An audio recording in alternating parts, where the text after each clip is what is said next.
I see. Well, essentially, some east CA.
Howdy, we are Tim Design Scholars, and this is NeoFlow. So the problem we're trying to solve with our device is birth asphyxia, and that refers to the lack of blood flow or gas exchange rate in infants just after childbirth. And one of the main causes for this is excess mucus buildup, and this is a really prevalent issue because for infants around that age, the mortality rate, 50% is affected, caused by birth asphyxia, and that is really prevalent in countries with limited resources. Of those who do survive, though, however, 25% do develop neurological deficits.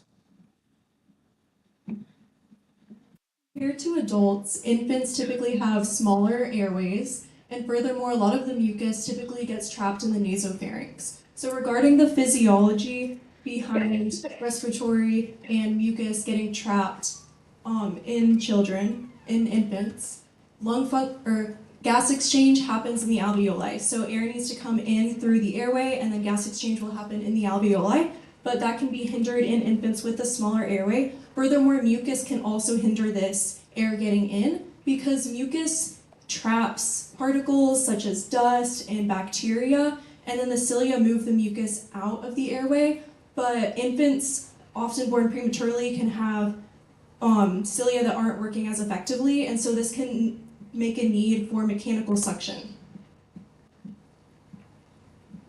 So based on that information, we developed the following problem statement about birth asphyxia. And additionally, we also developed some design criteria for our device. So we wanted to make sure that our device was inexpensive. For those low to medium income nations, we wanted to make sure it didn't cost a lot of money to get into production and begin implementing. Additionally, we wanted to make it simple to use. For some of those medium to low income nations, there's generally not a lot of training among the doctors there. Additionally, we wanted to make it medication free. That way you had just the device, quick, no medication in order to make it work properly. Right, so this is our actual NeoFlow device. So I'd like to direct your attention to three main components of it.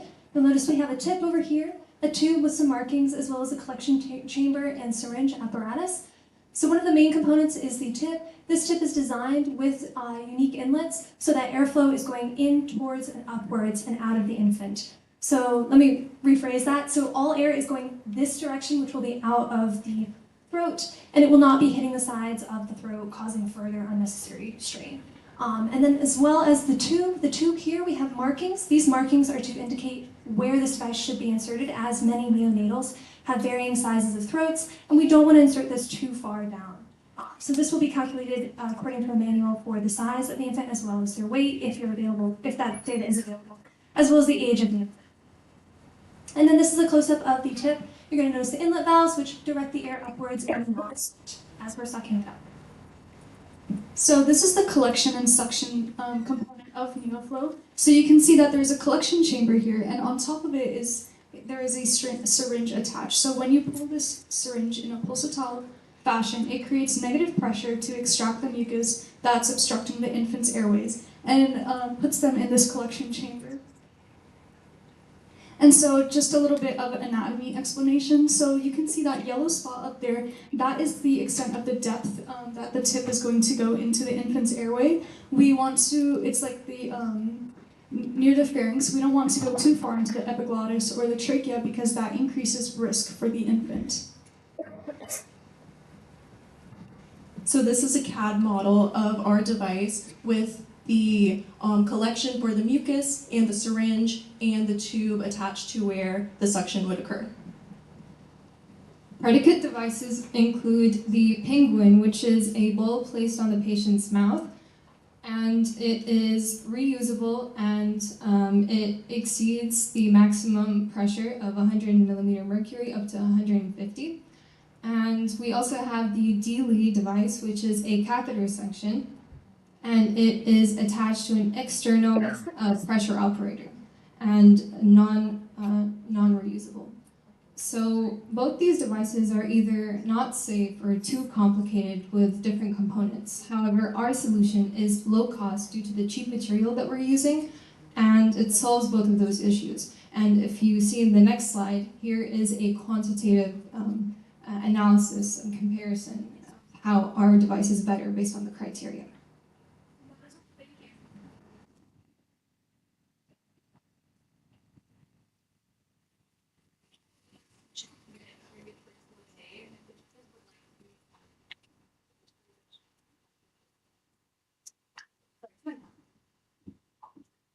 I have a question about the function of the device. So once you exceed the volume of the cement, you have to cook it, push it back in, and then go back and do it again, or how does that work?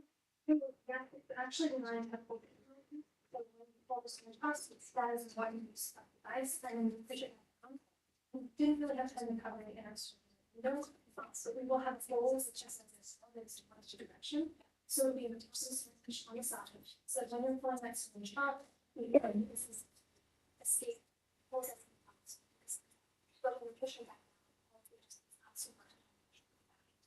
So you move that tube when you're pushing it down, so that forcing the goes back into the everything. no, so mucus is in a separate collection well, so that well is designed, it's actually running inside of this field. So none of that mucus is running back. So interesting in the market size, how many kids are actually would be eligible for this? It would be roughly about 250 to 500. Not in the US, so we would say in Africa, which is one of the areas globally that has the highest mortality rate, and this accounts for 38% of the time. Question. So as far as this asphyxia question, where did you, I don't think you do that in the primary. Where did that transition come from? So like what percentage of babies are asphyxiated because of just immune consumption? Cancer that is small enough to I found like articles online. It was typically around. It's not like the biggest percentage. I think a higher percentage would be like something like or triangulation or something like that. I think this was around 10 to 15%. So it's like not that high, but it's still pretty prevalent, and it's something that we could. Those devices like will help like lower that, especially in people.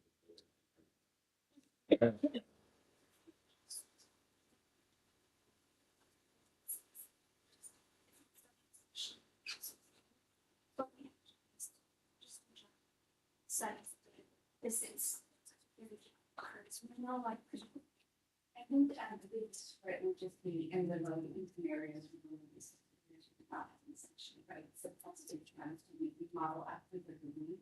I don't think we tried to go in for, so I don't know if there's limitations, what would you feel like including on that side?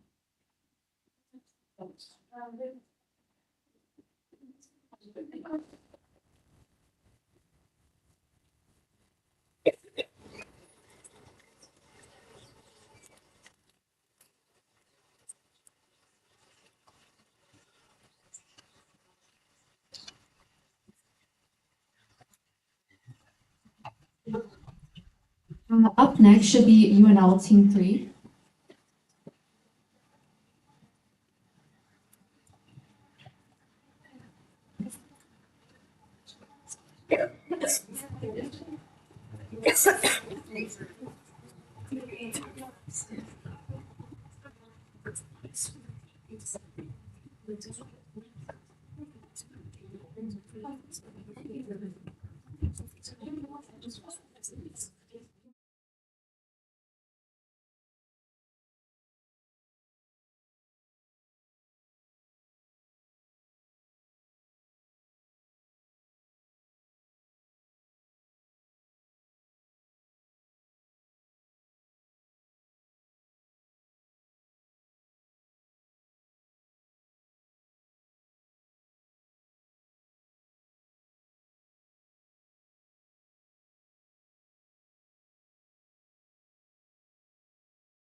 that activity, we process it with a microchip controller, and via Bluetooth, we send the instructions to the pump that will output airflow into the respiratory regulator cuff, which will impact the diaphragm of the baby and help it accumulate more pressure so that the ribs expand instead of contract.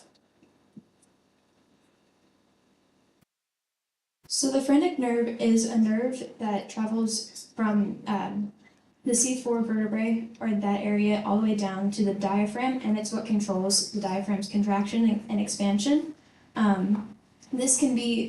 This nerve can be sensed throughout the entire thoracic cavity, and we found that the best place for it to be sensed is actually directly above the clavicle, because it's where there's less skin and less like body parts between the nerve and our proposed sensor. And this is how we are going to be able to detect the baby's breathing. So our proposed mechanism for this is that the phrenic nerve is going to release a signal, and then that's going to be picked up by our silver chloride sensor, and then that sensor is going to transfer everything to the amplifier so it can amplify the signal, and then that's going to be sent to a Bluetooth microchip, which is going to take all that data and create it in a way that the pump system can register and adapt. So like Mackenzie was saying, the input from the nerve sensor is important because that is what allows us to synchronize the increased pressure in the belt with the infant's breathing. So we don't want the pressure belt to increase when the infant is exhaling. We only want it to increase when the infant is inhaling, and that's what the nerve sensor does for us. So when this happens, we will have a 3-layer system with an inner surface that will hopefully decrease adverse reactions from the infant's skin, a middle layer, which is a rubber bladder, which will increase with air to facilitate that increase in pressure, and then finally an outer layer of non-stretchable cloth to make sure the pressure is directed towards the infant. And it's very similar to a blood pressure cuff, which is what the research early on with this actually used, was a blood pressure cuff. So for our metrics for success, we went off with the research that we found. And so there's a graph up there that shows the gastric pressure versus the displacement of the rib cage. So we only want 0 to 3 millimeters of displacement. If there's any negative displacement, then that means that it is distorting, and we don't want that. And also, we can see that the pressure changes is 14, 18 centimeters for H2O. So then also we want to make sure that it's not going to affect any of our other like lung function breathing treatments. And then also another study said that it increased their self-breathing rate by 24%, and we want to match that as well. So although we're confident in the ability of Breath of Life to facilitate this increased respiratory function, there are obviously some additional considerations like integrating it with other NICU equipment, such as a chest drain tube, which could be integrated with a airtight seal around the belt, as well as obviously a lot of work will have to go into the noise processing to make sure we're actually detecting the phrenic nerve signal.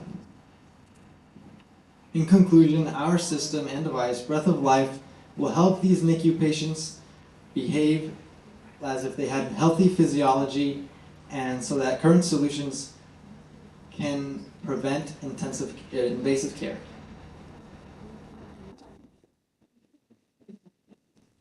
Thank you.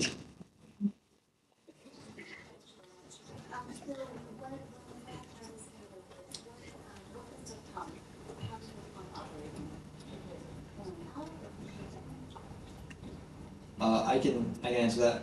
So when we get the information through the phrenic nerve sensor, we can identify with listen that there'll be algorithms out there that can help us determine whether that pump should be pushing air into the respiratory regulator cuff. And then we are also going to allow it to decompress so that we're not pushing against the baby's diaphragm when it's trying to inhale, and so that we don't cause any issues there. But that will be controlled via Bluetooth. Yes, that's correct. The research studies with the blood pressure cuffs found is that they increase the abdominal pressure when the infant inhales. So the phrenic nerve sensor, it will compare the activity when the infant is inhaling or exhaling. So the cuff will only inflate when the infant is inhaling.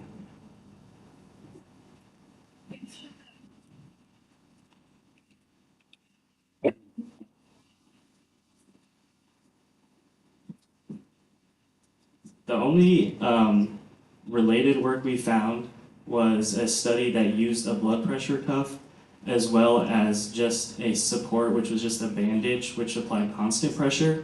So there's no direct product that we are competing with. Our vision is that it will be used in tandem with the non-invasive respiratory treatments, and that way, like intubation and the more invasive treatments don't become necessary.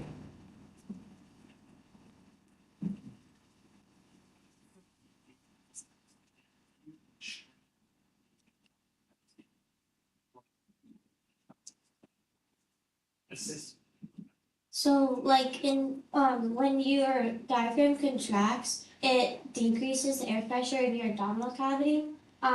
So that's what's bringing in the infant's rib cages. So if the diaphragm's doing too much work because it's contracting more, so that the lungs kind of expands. But if you add pressure in the abdominal cavity, then the diaphragm will have to do as much work because it's not pulling in the rib cage.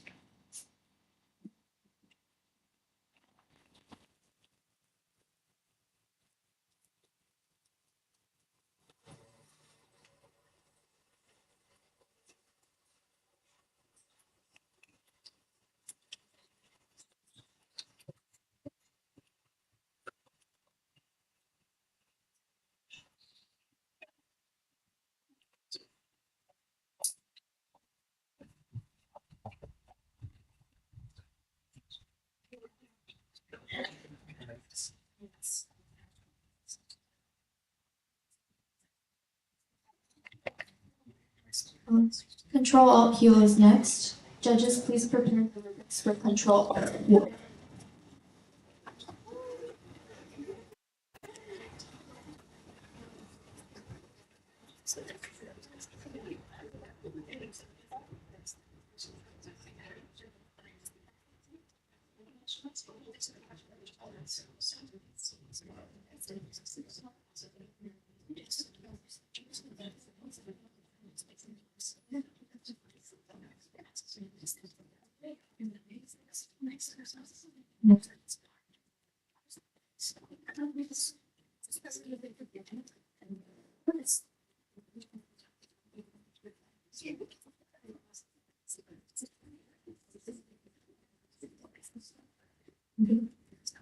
We're Control Alt Heel, and my name is Loya. I'm going to be starting this lab today. So, as we all know, premature infants have weaker immune systems, and this can make them more vulnerable to infection and inflammation, which are leading causes of NICU complications. Often, the early symptoms are too subtle, or the premature babies need to have constant constant monitoring systems. Detection requires frequent blood drawing. This requires a lot of resources, which a lot of underdeveloped countries don't have access to, and delayed in diagnostic can lead to worse outcomes or even a lot of health issues for the infants as they grow up. And so this is our cat prototype. The name of our prototype is BUR, and basically we're aiming for a prototype that can be used for early detection for inflammation in premature babies. And so the protein that we're testing for is CRP, and it's a protein that increases with tissue damage and inflammations in premature babies. And so in this prototype, there are two things that we're testing for. So there's a electrical chemical biosensor that's testing for the protein, and simultaneously there's also a thermosensor that's testing that's actively reading the temperature of the baby and sending it to the app.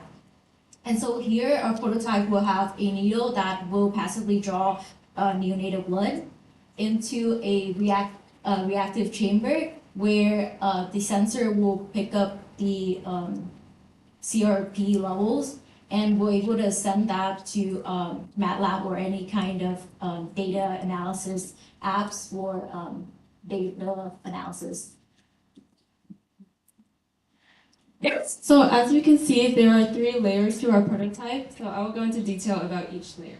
So the layer that makes contact with the premature baby will be the needle and a thermistor at the bottom of this first layer.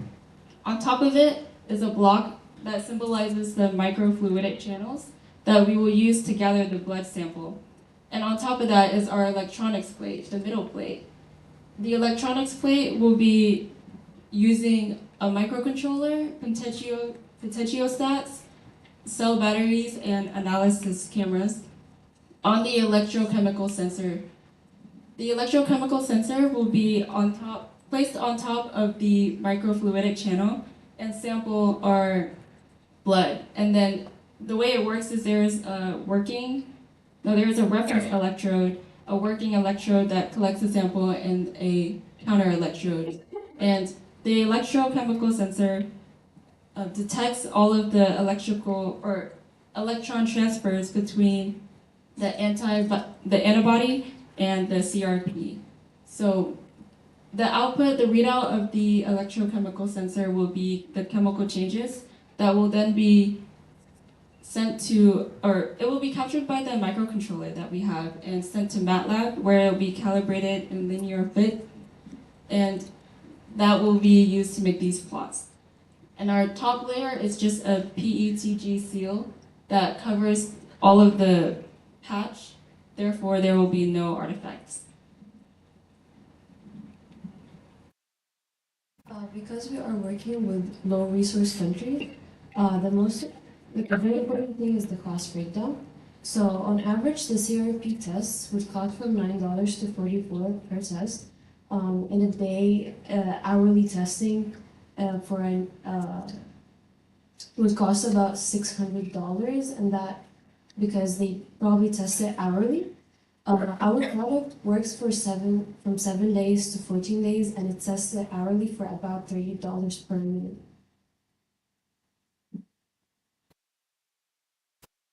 You got help. It's a wearable and scalable technology, and it helps in the early detection of inflammation and infection, and at the same time, it's a very affordable modern technology. Thank you.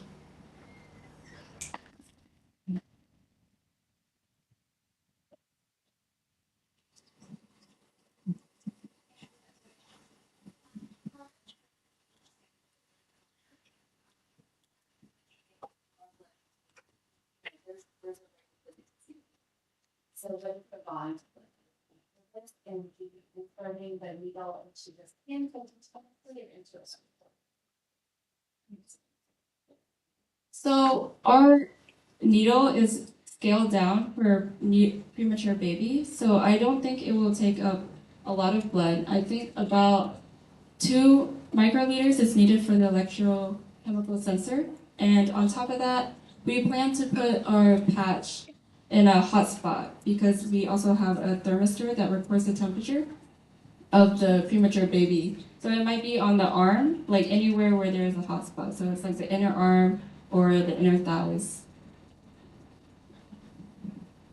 I'm sorry, I didn't finish answering your question. It won't be connected to a blood vessel. It'll just be injected subcutaneously.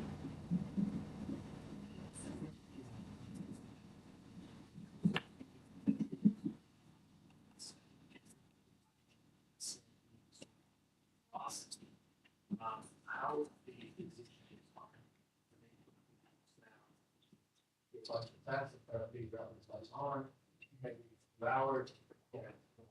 Yeah, so this is meant to make it more efficient for nurses. That was a big part of our cost. So yeah, you're right on track. It's basically like a signal. Once they see that the CRP is rising, now they know something is wrong. So now they will have to step in. This is where the nurses can contact the doctors and the physicians. So it's meant to be like a signaling, helping with not exactly diagnosing anything, but helping the nurses more efficiently.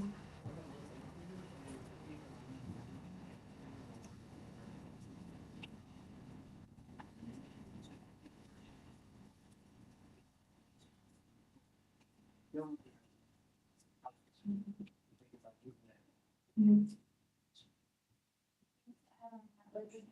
not so I want to keep this on.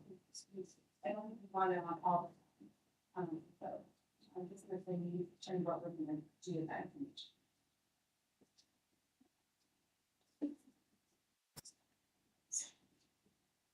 That's fine.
Hello, hello.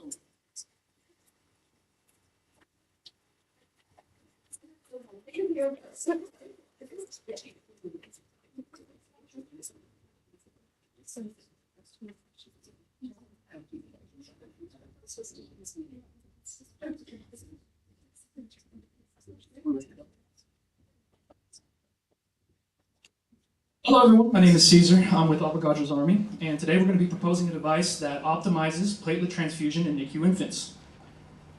Now, during our research, we found that there is an increase in neonates suffering from thrombocytopenia, a life-threatening condition that prevents blood clotting. Now, the issue further deepens when you recognize that current treatment is actually far too ineffective and very harmful for our fragile babies. And that is the exact problem that we're trying to solve today. Hello, my name is Mariana, and going off of what Caesar just said, we're seeing a 13% increase of patients being admitted into the NICU. And 1 in 3 of those babies will develop thrombocytopenia. And currently, 62% of our methods for platelet transfusions are ineffective. I'm Jeremy. I'll be covering a bit of the physiology behind it. There's a general rule called the 72-hour rule. 72 hours after the infant is born, if we can detect if you can detect that before the 72 hours, the issue is due to the natal environment. The mother was not able to transfer the oxygen into the neonate efficiently enough. If it's discovered after 72 hours, it's due to an issue in the neonate itself, likely due to an infection or another inflammatory response. But the treatment here is the same for both cases. A transfusion of platelets. But the issue here is that in order to get enough platelets into the infant, you need a very high flow rate, and this will cause damage to the blood vessels. I'm Sophia. So basically, I'm going to go over current limitations. So normally to get platelet transfusions, you centrifuge and spin down the platelets. This activates them, and they start clumping together, and it's an irreversible process. When you then transfuse these into the NICU patients, you end up overwhelming the immune system, and then you have organ failure and even leads to death. Another limitation is just the volume and platelet to concentration volume. So we have about 183 platelets per liter gap in healthy to infants with this disease. And to be able to transfuse enough, you would basically explode all their veins in their body. So we're trying to concentrate the platelets to avoid this problem. So the device we came up with, we multiplexed 2 microfluidics devices together. The first one uses the margination effect, which we'll go over later, and then the second one uses inertial focusing to create this device. So here's the workflow that would happen in the hospital environment.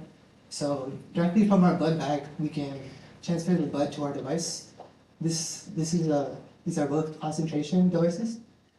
sequentially they'll concentrate the blood and concentrate the plasma into the blood, and we'll have finally a plasma concentrate of blood which will deliver into your DNA, and this will have enough platelets to help prevent their disease or fight their disease, while also not having enough flow to the resources. Hello, I'm Anna. So, if we look at the existing gold standard in clinical settings, we do see that about 15% of platelets do remain in the plasma. And with that, 65% remain with the red blood cells. What we are proposing with our device is that 95.4% of the platelets are purified just from device 1, which we'll get into later. And then 99.9% of red blood cell removal is happening in device 1 as well. So if we look at the workflow, as Jeremy was saying, we do see that fresh plasma is paralleled with transfusion that is happening for the infants. We also see in a clinical trial that fresh plasma did cut hemorrhage rates from 41% down to 14%. Hi, I'm Shalaka and I'm going into the physics of it. So as we said earlier, there are two main effects. The first one is the margination effect. So what basically happens is when you put whole blood into these tiny microfluidic channels, the red blood cells, which are huge and biconcave, they naturally tend towards the axes, the central axes, and they push the platelets towards the margins, margination. What this fluidic channel does is they take the marginated platelets and take it together in a single outlet and let the RBCs centrally go to another outlet. We collect the RBCs in a bag for further use, other clinical applications, so nothing goes to waste. Now this platelet-rich plasma goes next to our second device, which is based on inertial focusing. So now this channel, the platelet-rich plasma, has a few WBCs, mostly platelets, and a lot of fluid. We want to further concentrate it, and now because we only have majority of fluids, the physics that works through it is called inertial focusing. So basically the cells, the center axis is trying to push them towards the wall. Oh, sorry. And then the walls push it towards the center, there are two lines, and then we get the plasma concentrate. Can I go next?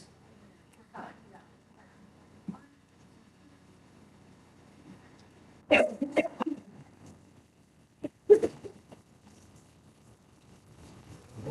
this, we have our CAD outlet, and we're basically saying that we have, like, for the current centrifugation, we have like 1 billion per liter, per milliliter, and the rest will be per milliliter.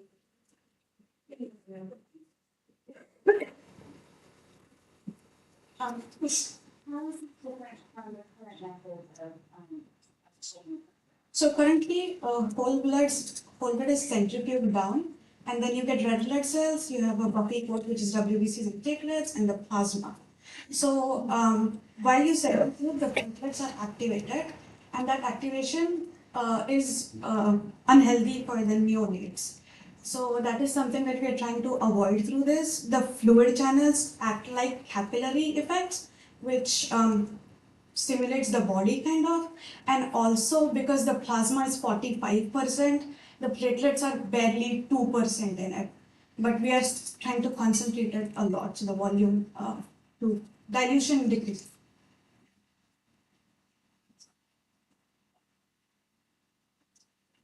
Yes, so what we're thinking is at the bedside we'll get the blood bag through this, and we'll get a platelet concentrate bag which can go into the baby. So what we're trying to do is have personalized medicine. So, I'm sorry, as per the need of the hospital, as per the need of the NICU, they can use it as possible. A constant flow from the blood bag.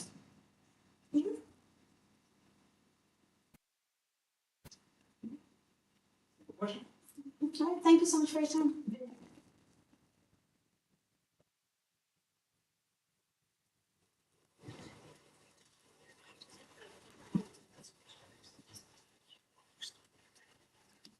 Team Gold is next. Judges, please prepare your rubrics for Team Gold.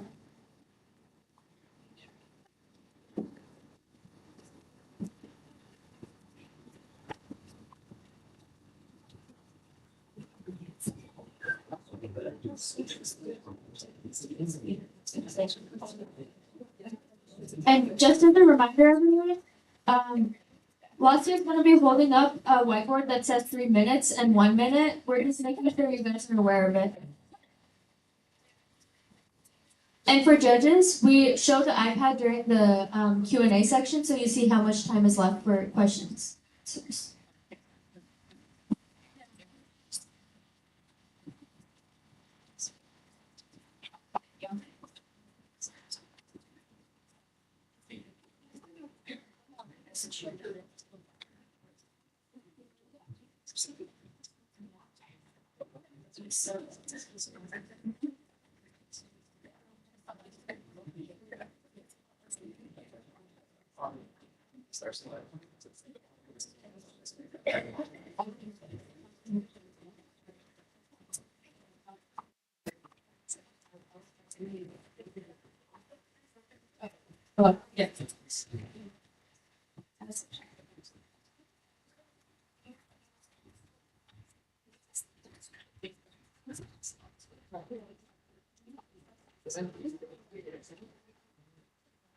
Hi guys, we are Team Gold from the University of Iowa, and we present to you First Pass, an assistive device for endotracheal tube insertion.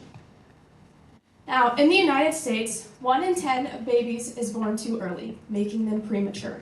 Now, 77% of neonatal intubations occur in these premature infants. It is very crucial that each attempt is crucial to the patient because multiple attempts to intubate can cause risk to the baby. 50% of first insertion attempts fail. This is Evelyn. She's the world's most premature baby surviving, and she was treated at the University of Iowa Stead Families Children's Hospital. Now imagine trying to put an endotracheal tube down the airway of an infant this small. Tough, right? And I'm telling you that the complications associated with each attempt are life-threatening to this patient. Some of those being hypoxia, airway trauma, neurological injury, and more. The anatomy between a neonatal and an adult airway differs significantly. The anatomical differences will then result in poor visualization during laryngoscopy. Because of this, proper positioning is crucial. The proper positioning for these neonates is to have a horizontal alignment between their glabella, which is right here, as well as your chin, and then your sternal notch and your ear canal with a wide open anterior neck position. This will improve visualization, leading to higher success rates of intubation. If you see here on the next slide, this is improper alignment of a neonate, which will result in difficult airways. With these findings and information, we created this problem statement, which is a way to increase first attempt success of endotracheal intubation in neonatal patients to reduce complications and improve outcomes. Some existing solutions that they do when they want to put the premature baby in the position is they use rolled towels or blankets. They have donuts for head support, foam wedges for like a more precise angle, and then manual supportation, and these all lack that precise angle adjustment species or aspect that we need that goes between infants, because no infant is the same. So the key statistic really driving our design here is this 144 to 150 degree angle as reported by Johns Hopkins University, and that is the head tilt angle as you can see here, and this is really shown to open up that airway and create an unobstructed airway, which leads to higher probability of first pass intubation. So going into our design, we have created a door hinge type mechanism to allow for adjustment of the angle according to the anatomy of each patient.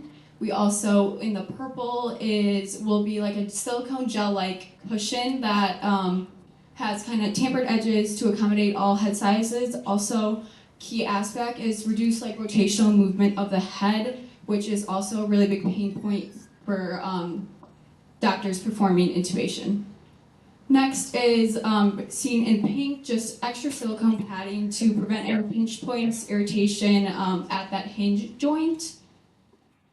and then a rubber type footing on the device to prevent any translational movement during the procedure to increase success rates. And here is really our solution versus the existing solution, and I think it really highlights the need for a standardized, reliable, and adjustable solution that also incorporates that rotational movement aspect. So here's our CAD model, which serves as a visualization of our most important components. You can see the simple door hinge mechanism, which allows for smooth and precise adjustment for alignment. And then you can also see the funneled cup where the head rests, and that ensures that there's a consistent and secure fit for any unique size or shape head. And what's not shown is the silicone padding on this, and then the rubber feet that will rest on the surface. All right, so this is with our competitors, the roll towels, donuts, foam wedges, and manual. As you can see, we have a unique design in the precision of angle adjustment, where you can get it more accurate and you can adjust it between the infants. And we also have a 95% first pass rate when incubating. To evaluate our product, our big thing we wanted to do is go from this 40 to 60% first pass success rate down to a 95% first pass success rate. And then we also want precise angular and vertical alignment tools, and to change the time from 10 to 15 seconds to 5 seconds. Is there any questions?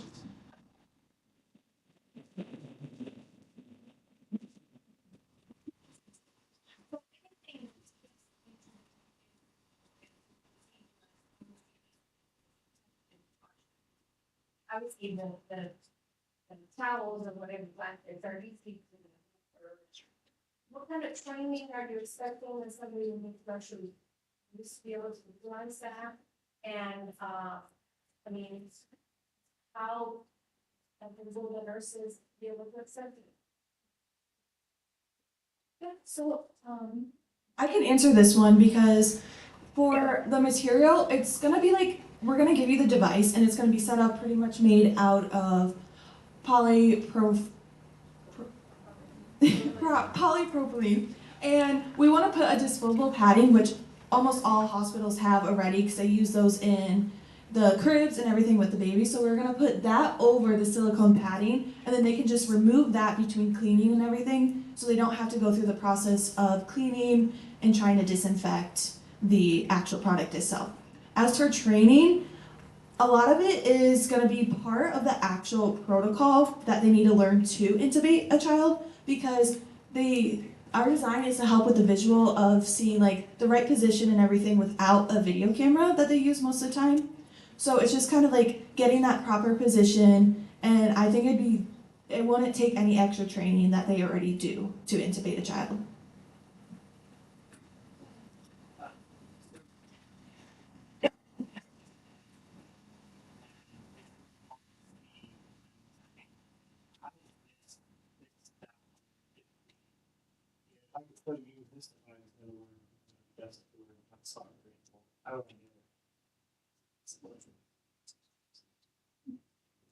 So you're gonna realize that it's the proper angle when you insert the tool that you use, like the blade that you use to put in the ET tube. And our device, like current devices, it's like the rolled towel. You would have to re-roll the towel every time you want to change that angle, which is gonna put the patient at more risk the longer you take. So instead our device, it'll just bend at the right spot, and you can adjust that angle much easier than it would instead of re-rolling the towel.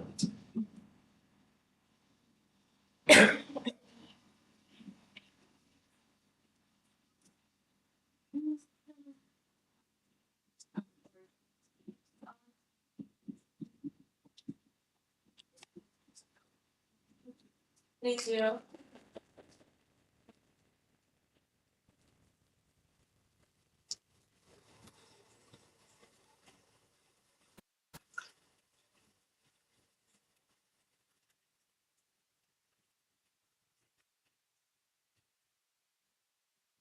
Resident Campbell? Judges, please prepare your rubrics for Resident Campbell.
That's a.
It's like crazy. It's like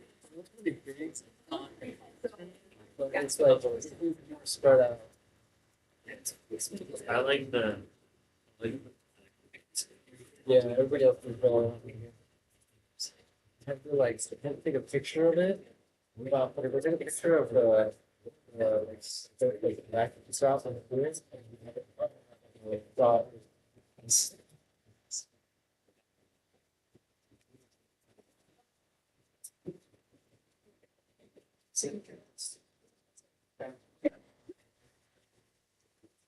Well, it doesn't.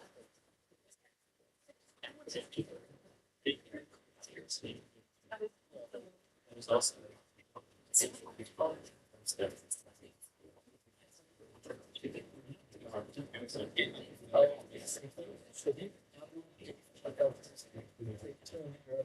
it's like you get type of water.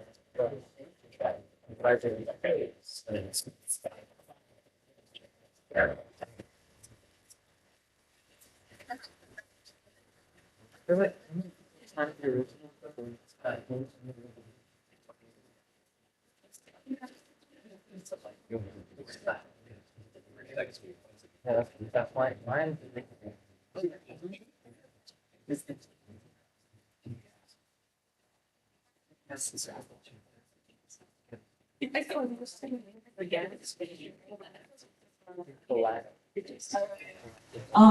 Hello, we're excited today to present you guys with breath, a low-cost optical chest sensor for detecting neonatal breathing irregularities. So premature births are a global occurrence, resulting in babies that oftentimes face an array of health issues as well as mortality risks. In developed countries, they have a 90% survival rate, but in low-income settings, it immediately drops to 10%. So why the high infant mortality rate within low-income communities? One cause of this is early discharge rates. A lot of low-income settings, they do not have the infrastructure required to look after all of their patients. According to some online sources we found in some paper publications, a lot of hospitals within low-income settings have 10-to-1 patient-to-nurse ratios and are sometimes forced to put 10 to 12 babies within a 9-bed unit. This then means that they have a fast turnover and are sometimes forced to discharge patients early. In a study within like prenatal early discharges found that 1/3 of them resulted in early readmissions and half of them were caused by respiratory issues. Respiratory complications are one of the leading causes of prenatal infant mortality with 60-80% frequency within that cohort and is known as a 2 to 4x factor in terms of the mortality rates. So this then means that a lot of these hospitals will benefit from a system where it will allow them to have an early discharge and send these prematurely born infants back to their families. However, we can then readmit them at the earliest detection of respiratory degradation. All right, so to understand where our device kind of lies, we need to understand the competition and the the current solutions that are present within it. So first, let's talk about the pulse oximeter. The pulse oximeter has two primary roles. The first being it helps with blood oxygen levels, and the second being it manipulates heart rate. And so when it measures heart rate, the primary problem with this is that it doesn't do it continuously, so that'll be a limitation that you'll see later on. And then the bottom two, as you can see, are the breathing band and the dream sock. Both of these involve a camera and a smartphone app, which are just both not viable in a low and middle income area.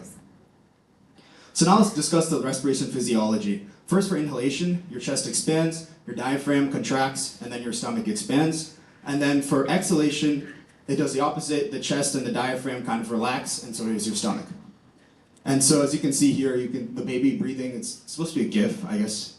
It's not breathing right now, but it's okay. It was alive, it was alive.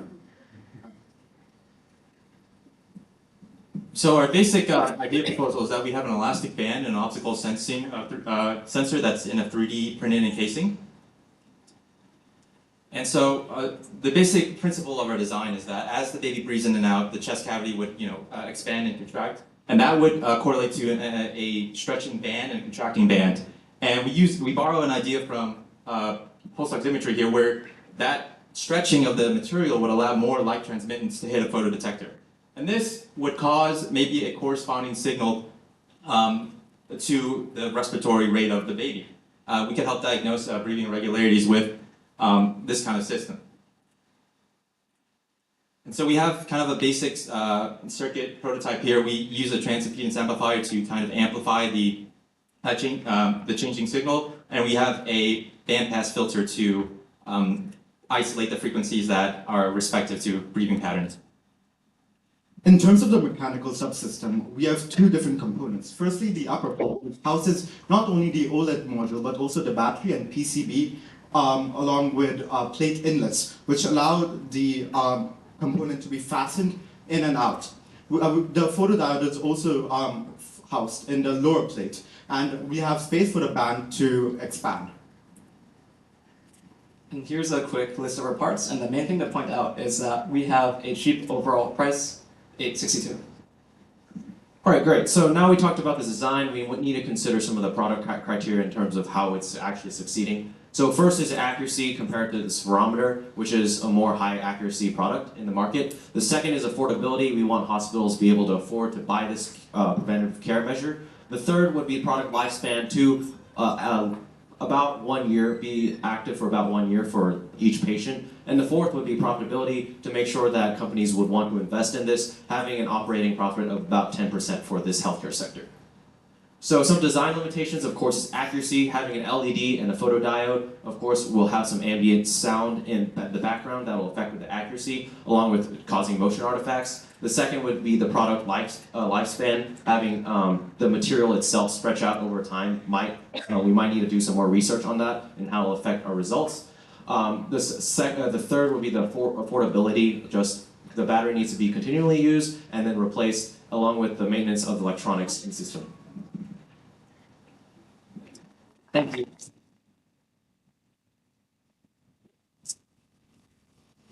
Okay, any questions?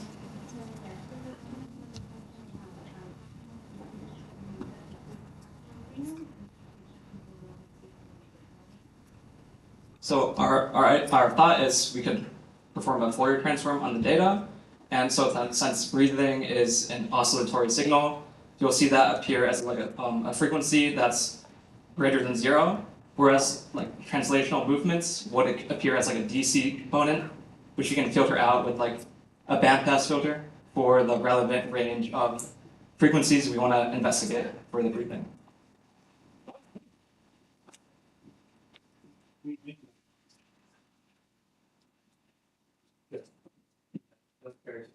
Or is it cost plus? I believe one thing with pulse oximetry is when it measures the blood oxygenation, sometimes when it drops below the critical period, that you only have a shorter window of time to act. This would be kind of like early detection because it has the data monitoring, and you can detect those irregular breathing patterns early, and that can help you have earlier diagnosis.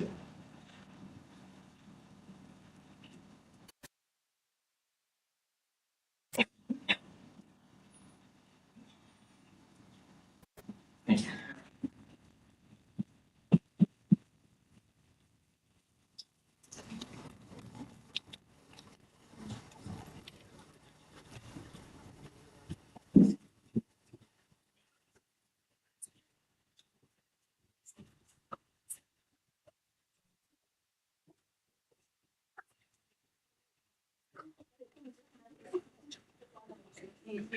Meta Jedi's next. Judges, please get Meta Jedi's ready.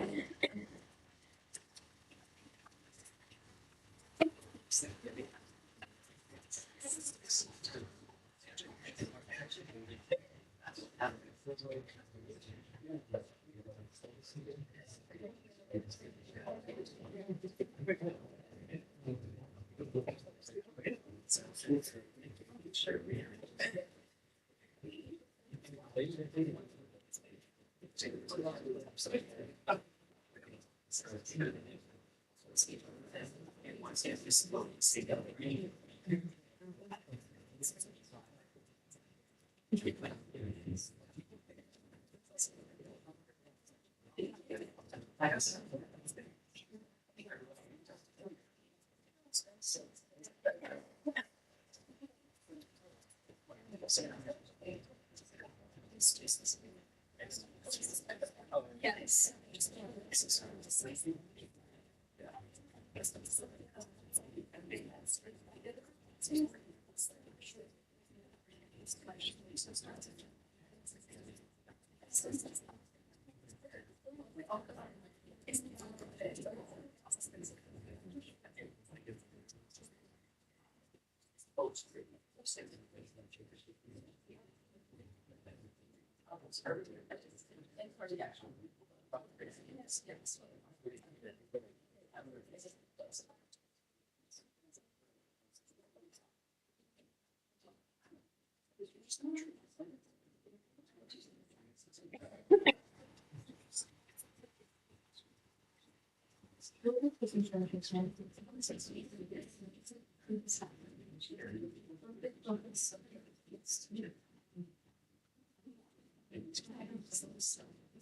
Testing.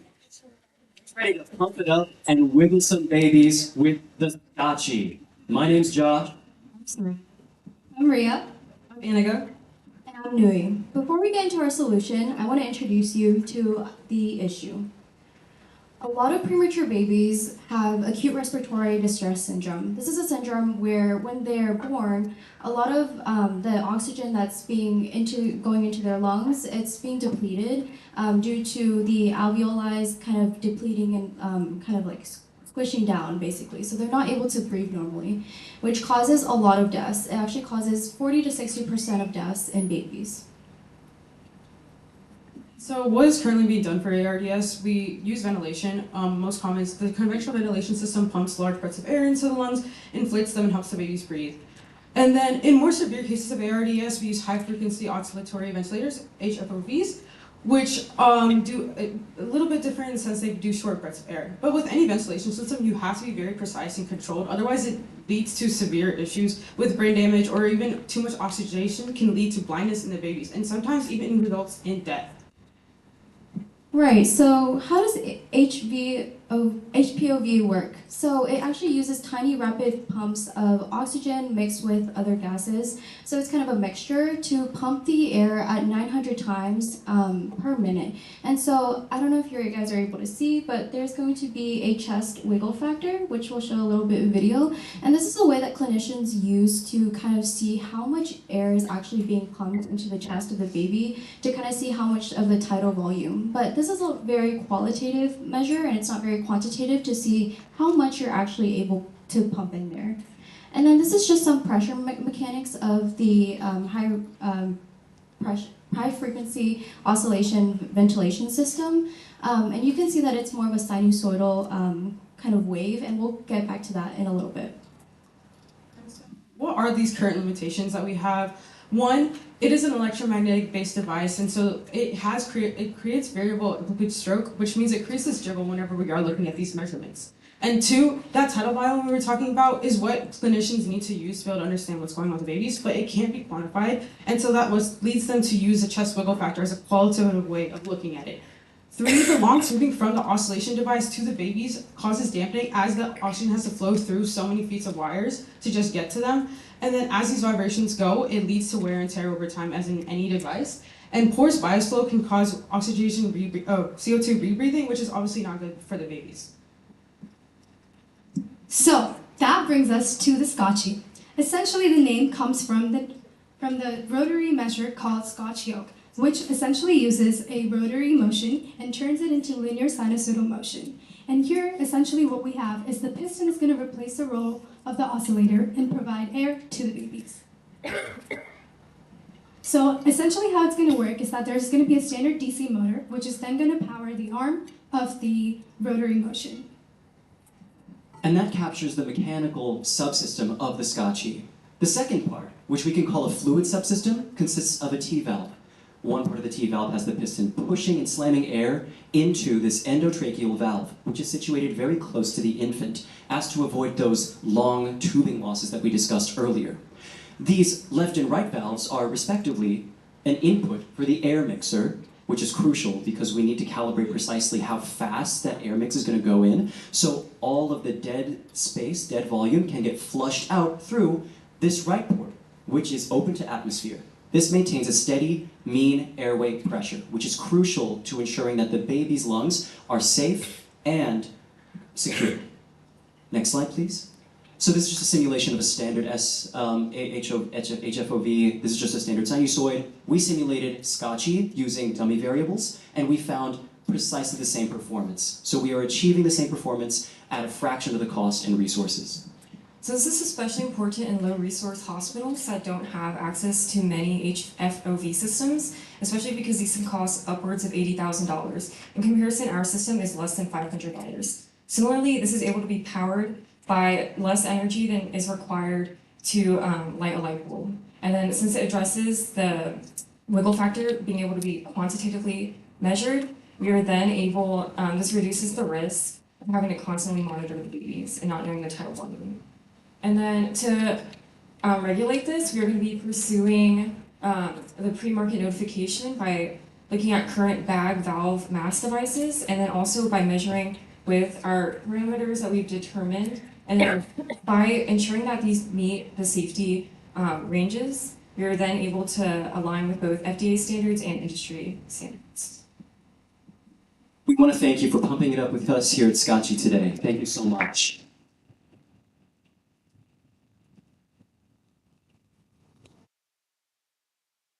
Questions?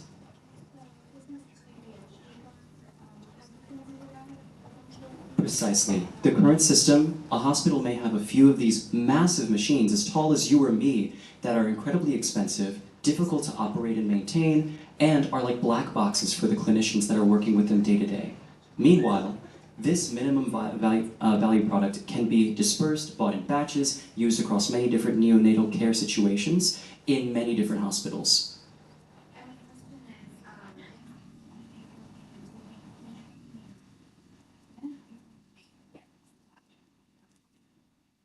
Of course, there's a little tubing, but we're trying to make it, from the fluid mechanics perspective, as little turbulence as possible and maximizing the pressure deliverance of the volume. So you see right where the piston is acting, that is where that tidal volume is. We can directly calculate that, and by situating the valve in this manner, where there's going to be this endotracheal tube, or potentially even a nasal cannula in slightly less severe scenarios, we can make sure maximum pressure deliverance is occurring.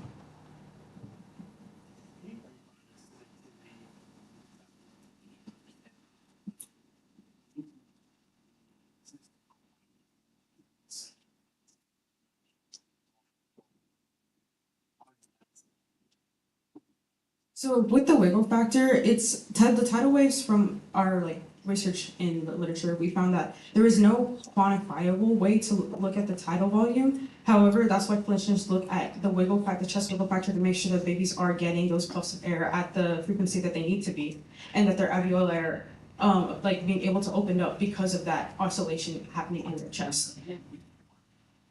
Yes, the wiggle factor is still there. However, now we have a quantitative, alongside the qualitative and normal nature of the HFFV, we have now the quantitative with the fact that we're able to directly look at the tidal volume and calculate it from our piston. Times length. That gives you a volume. Any further questions? Thank you all so much.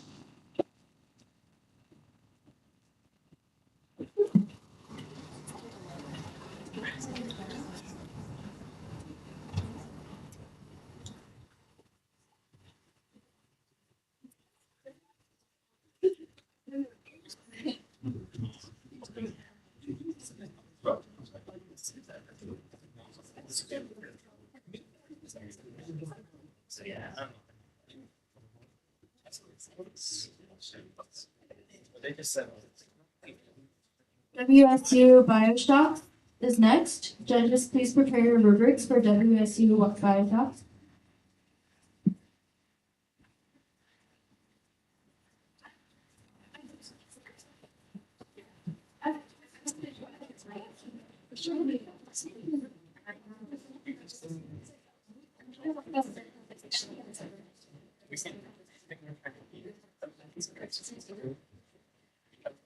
WSU Washington State.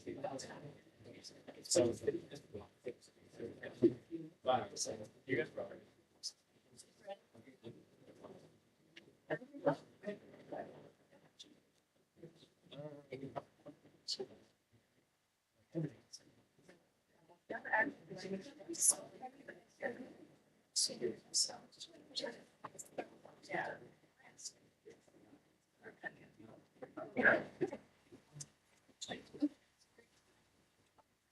Good afternoon. We are Team Bioshocks from Wichita State University, and today we will be discussing infant EEG monitoring.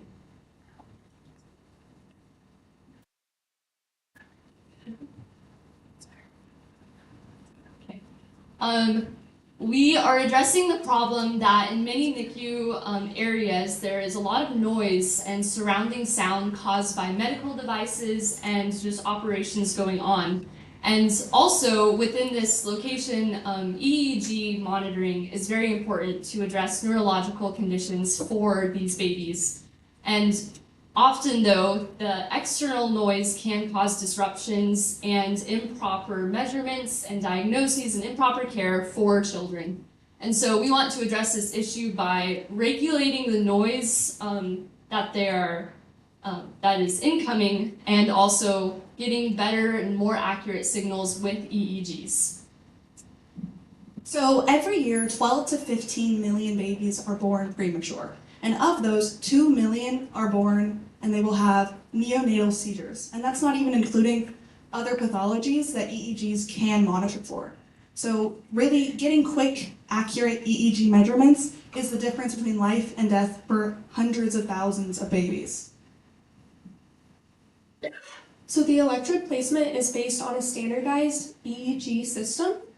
You can see here that 4 electrodes are placed on the parietal and cranial location circled in red, and those provide accurate readings.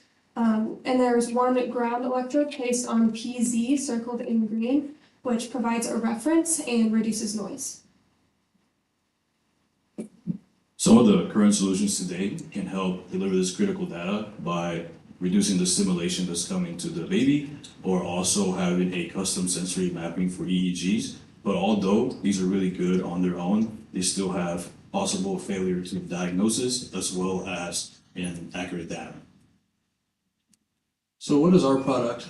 Our product is the NeoSquid. So what the NeoSquid does is it combines EEG and noise filtration systems. So the first thing that we did was we improved different earmuffs that are out there currently by eliminating those high frequency sounds that hospitals normally put on via like machines and things like that, right? So once we got rid of those, we looked at wireless EEG systems. A lot of times what happens with babies is when they have the wired systems, they move around a lot, they can get tangled and can come loose. So because we have a wireless system, we're able to continuously and more accurately have EEG signals and be able to monitor them more specifically.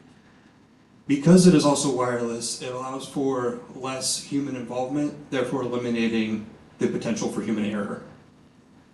Another thing that we really looked at was affordability.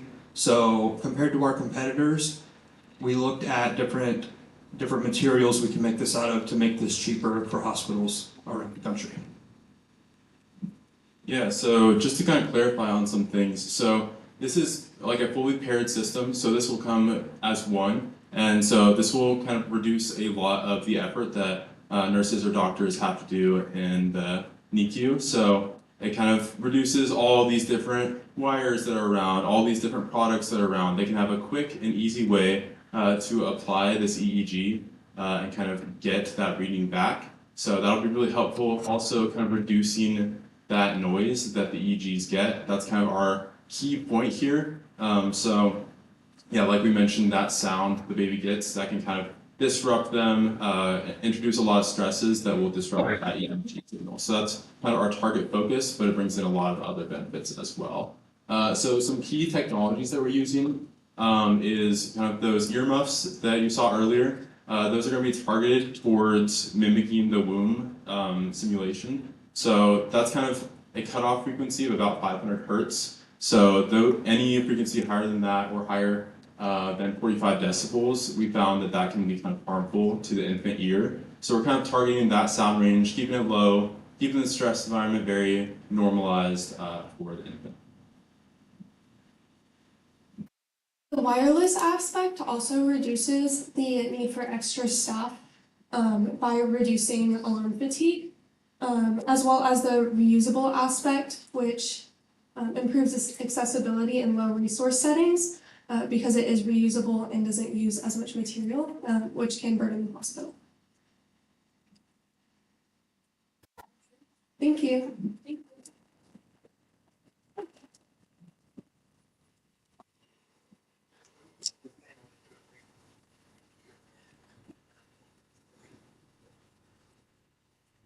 And what are the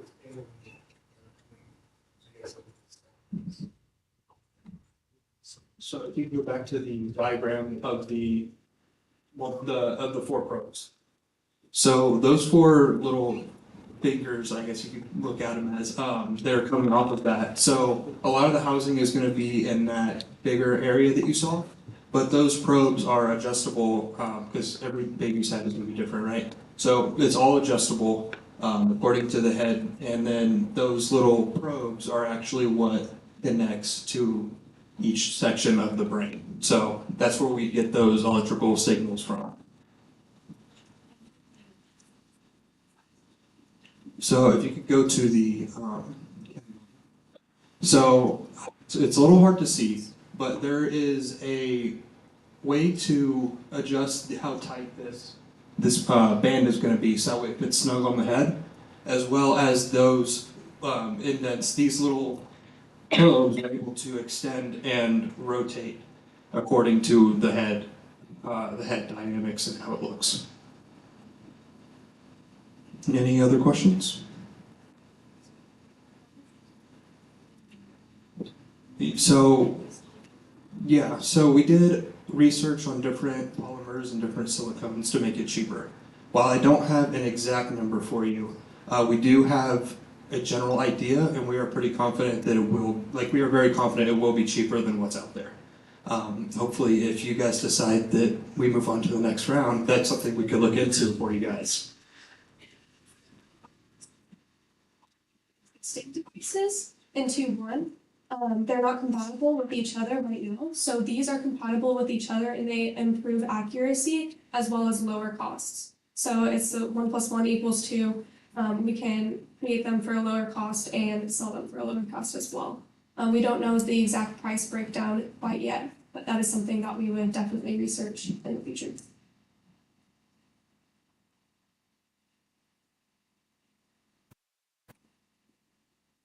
Thank you.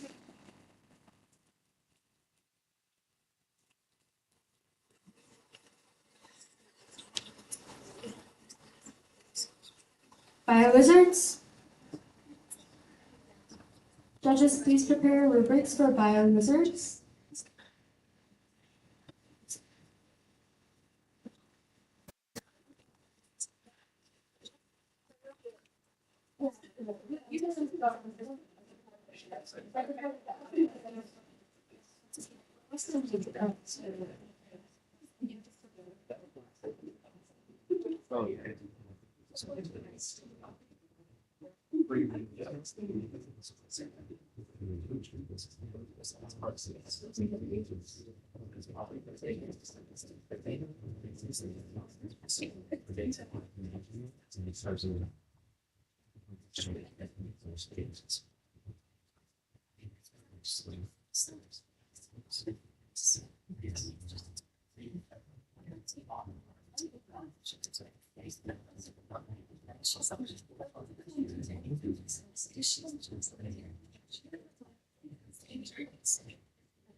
All right, good afternoon, everyone. We are Teen Bio Wizards, and we are presenting with you the Gastro Wave. So our main idea with this device is combating GERD in premature babies, and this is also known as gastroesophageal reflux disorder, and it's characterized by acid from the stomach flowing back into the esophagus. So this is a very prevalent, frequent, and costly disorder. 1 in every 10 premature baby is diagnosed with GERD in the US, and they experience 2 to 3 episodes of reflux every hour, which is very damaging to them. And every discharge of a baby with GERD can lead to a discharge cost of up to $70,000 extra for each baby. So very costly for the hospitals. Now the key reason why this happens is because the digestive system has a lot of incomplete and weak organs. The LES, which is a it is a valve that prevents backflow, is really weak, and so the milk which is in the stomach goes up into the mouth. This, combined with weak peristalsis and flat position of the baby, leads to acid reflux. This brings us to our problem statement, which is to design a gastric stimulator which can address GERD and promote gastric emptying non-invasively. So some design constraints that we looked at was to place our device in an area that does not already have leads or any probes attached. And then we also wanted to make sure that it's not going to interfere with the already packed schedules of the nurses. So this is just a preliminary sketch of our design. It's going to be kind of like a belt that's going to go at the abdomen. And then for our CAD, so you'll see that there's going to be a middle plate, and that'll be the pressure sensing plate. And there'll be 4 little pneumatic cell-like technology plates that are going to stimulate that airflow to be clockwise, kind of how they are already massaging the premature babies right now to help with their GERD issues. And then, of course, when you go down, you'll see that we have polyurethane fabric to be the fastener, and then we'll have Velcro attached to that to make sure that's nice and snug on the baby. And then it'll be reusable, so we're trying to aim for the materials to be EO sterilized, ethylene oxide. And then, of course, it's going to have soft pneumatic cell technology, and it'll have pressure sensors, and then, of course, mimic that clockwise movement that I mentioned earlier, and then, of course, relieve pressure in the baby's tummy. So for our Q matrices, we use upright seating and burping as our baseline. So compared to acid suppressive therapy and diet modifications, Gastro Wave would score higher generally on safety, non-invasiveness, and it's really easy to use. And so with that, we can show that Gastro Wave would be a safer and a more practical solution to reflux management. For feasibility, there are existing technologies such as skin electrode abdomen simulator, the 10 simulation belt, and the harness to maintain position. So Gastro Wave, which is built up on these already feasible approaches, and to make a single wearable devices for preemies.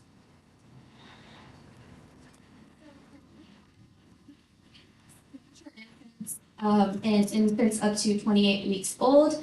And due to some of the costs, which we will cover shortly, our current target audience is developed hospitals in the US with NICU units. And based on testing done in those and data points gathered from there, we are aiming to build a solution that is more accessible and affordable for low-income areas. We also have the potential to expand to consumer markets, so if parents want to take this belt home with them and use it for their babies, that would also work. Some of the impacts that we have are the infants will be able to absorb nutrients better, meaning that they will gain weight easier, they will have improved sleep, and a reduced dependency on medication. Along with this, as Michael mentioned, the nurses would have a reduced workload because they don't have to pick up the babies at all times and kind of birth them. The babies would also have an improved feeding tolerance and a lower chance of aspiration. And so when you're getting to the cost of manufacturing, the stuff that we're going to be using to make the actual housing and the strap mechanism are very cheap, and you can buy them in bulk, which will help further reduce costs. And so when you combine that with the cost of assembly and the actual price of the mechanism, the pressure sensor, you end up with around $50 per vest, which includes a 12% overhead just to make sure anything that we didn't anticipate beforehand. And even when you add a 50% markup for regulatory and 30% for distributor costs, you still end up with something that's only around less than $90, and that could be easily expanded to fit consumer markets and with eventual pilot testing into lower income communities. Thank you. Do you guys have any questions?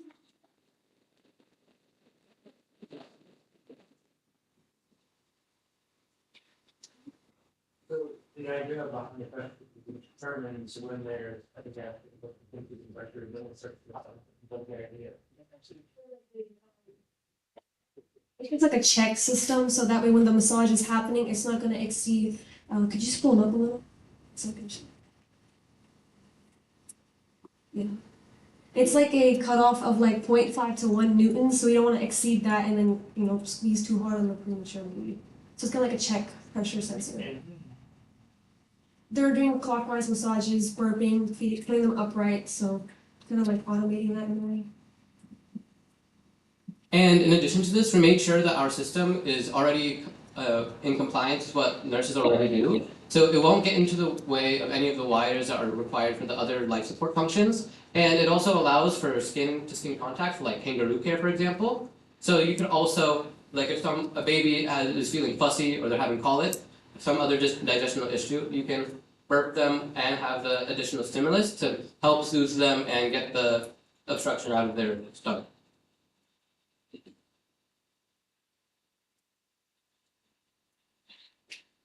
So you're gonna do one size, you're gonna do different size. So one size will help with the belt drive the head.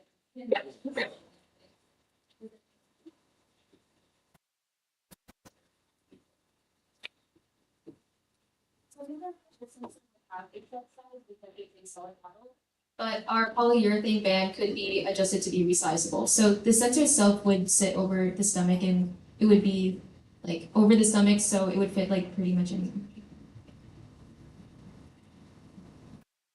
Any more questions?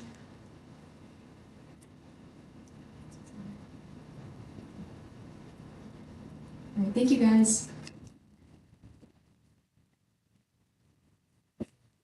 Okay, we're gonna have a 10-minute break for the judges and for everyone. Just stay in here, teams, but if you need to use the bathroom, obviously use the bathroom, but be back by 4:35. That's when the next team will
and we'll wait till 4:37 for some of the competitors to come back.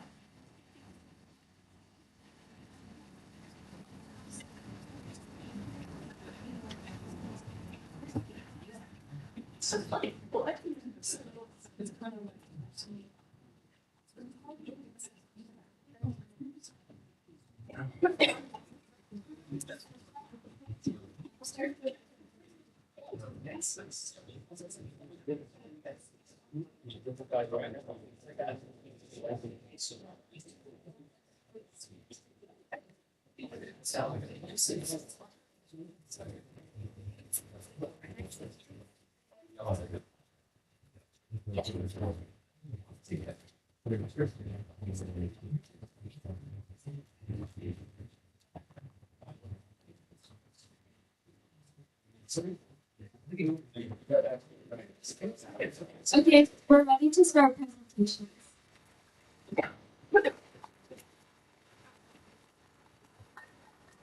Hi everyone, I'm Amanda. This is Mukta, Hannah, and Joel, and we are Vitality.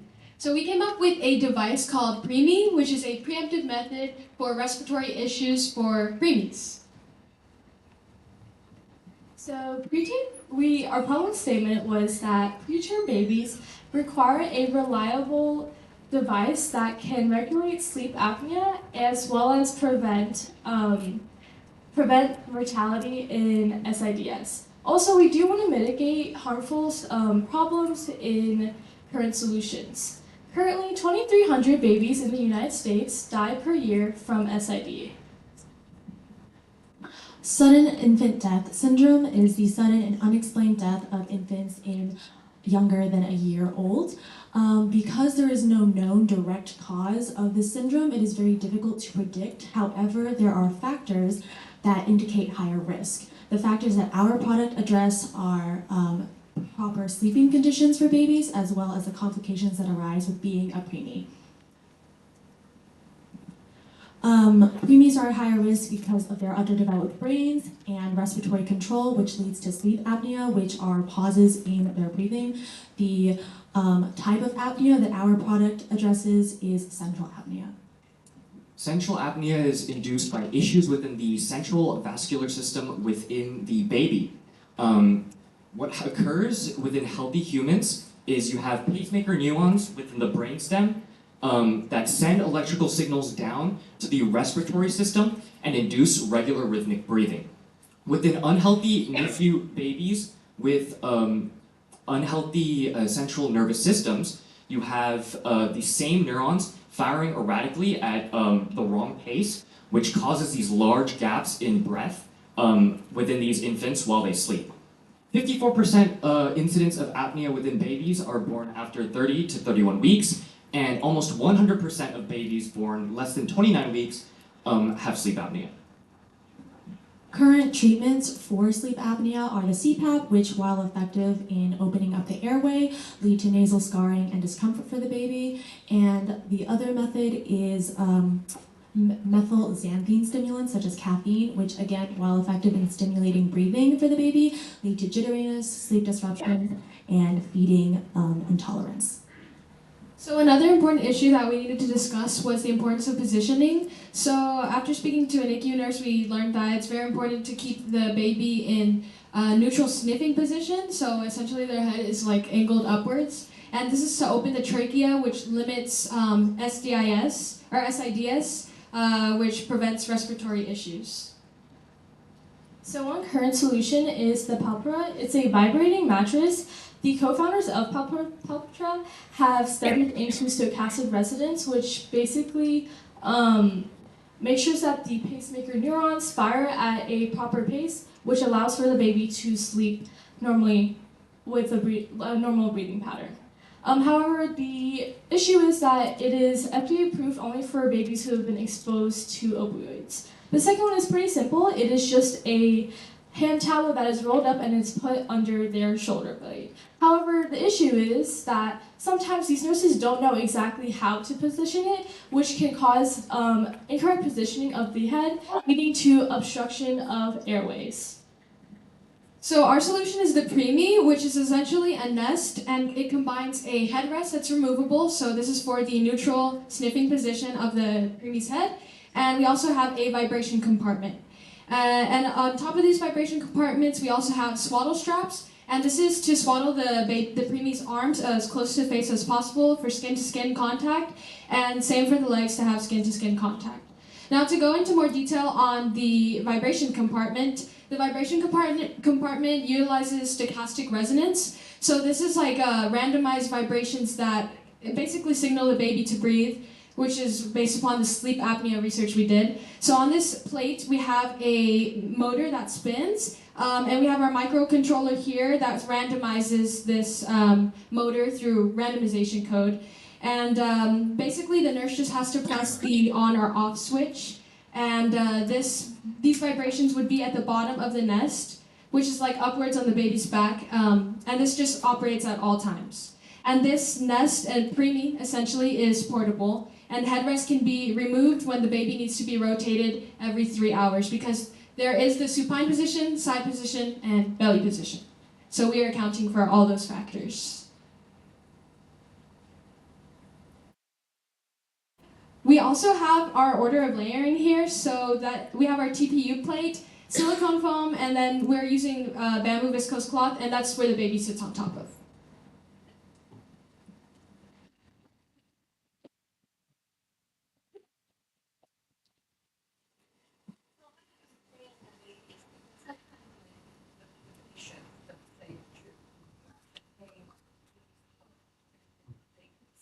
How do you actually get this into the right way?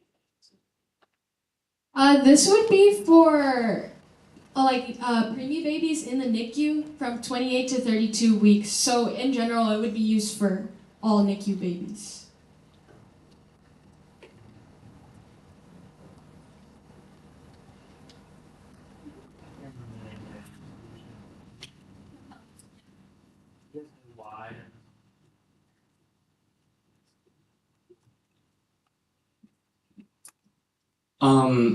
There were already extensive studies done on opiate withdrawal syndrome within infants, and they showed that stochastic resonance was an effective measure and a safe measure for those infants.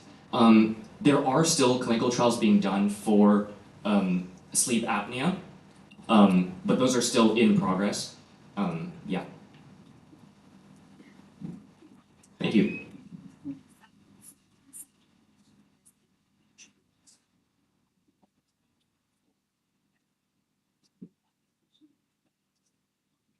We're trying to eliminate the need for using things like methylxanthines and caffeine to reduce sleep apnea, because those chemicals, when put in a baby, have negative side effects like jitters, sleep disruptions, and feeding intolerance.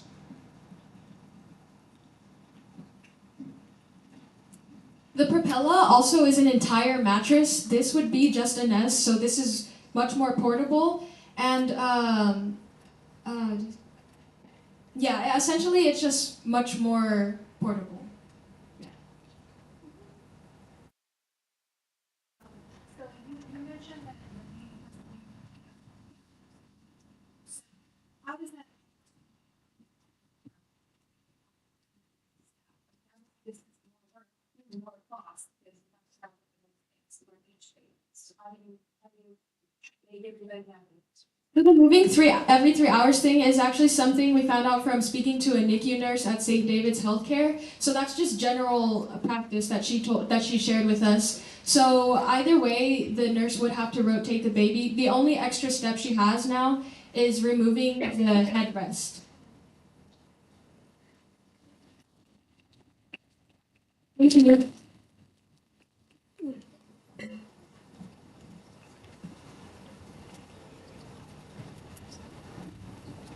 Free Agent Team 2. Judges, please prepare your rubrics for Free Agent Team 2.